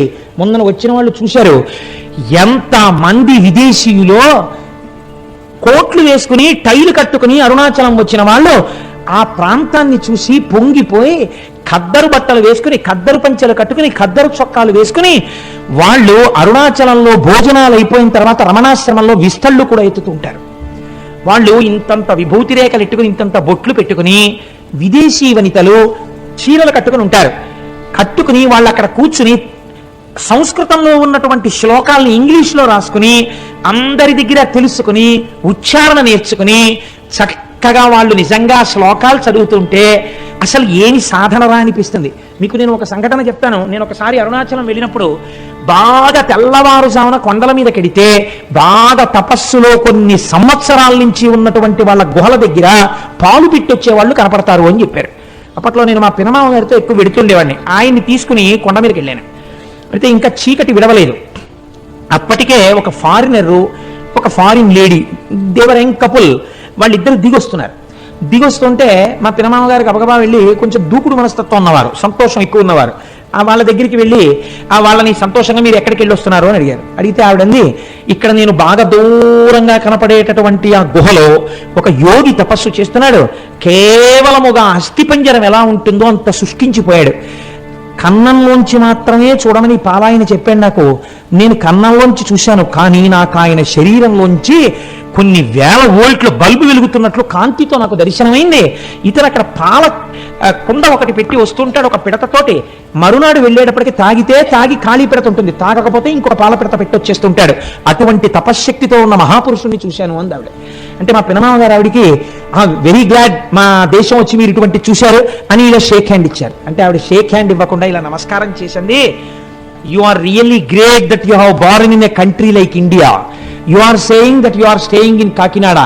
By undertaking one night's journey, you are capable of coming to Tiruvannamalai and see such holy men. But we are cursed. We are staying in a remote place like America, where we cannot see such holy men. I prostrate before you. I don't want to shake my hand with you.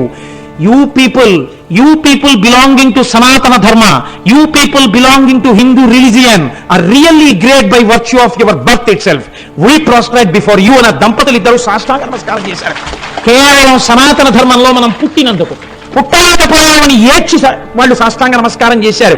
ఇటువంటి అమృత భాండం, ఇటువంటి ఐశ్వర్యవంతమైన ఇంట పుట్టి అడుక్కు తిన్నవాడు ఎంతటి అయోగ్యుడో, ఇటువంటి సనాతన ధర్మంలో పుట్టి దీని మీద విలితి ప్రసంగాలు చేసేవాళ్ళు అంతటి అవివేకులు. అంతటి గొప్ప అరుణాచలం, ఒక్కసారి ఆ నామాన్ని స్మరిస్తే చాలు, ఒకసారి గిరి ప్రదక్షిణం చేస్తే చాలు, ఒక్కసారి ఆ రమణుల ఆశ్రమంలోకి వెడితే చాలు, అరుణాచలేశ్వర దర్శనం చేస్తే చాలు.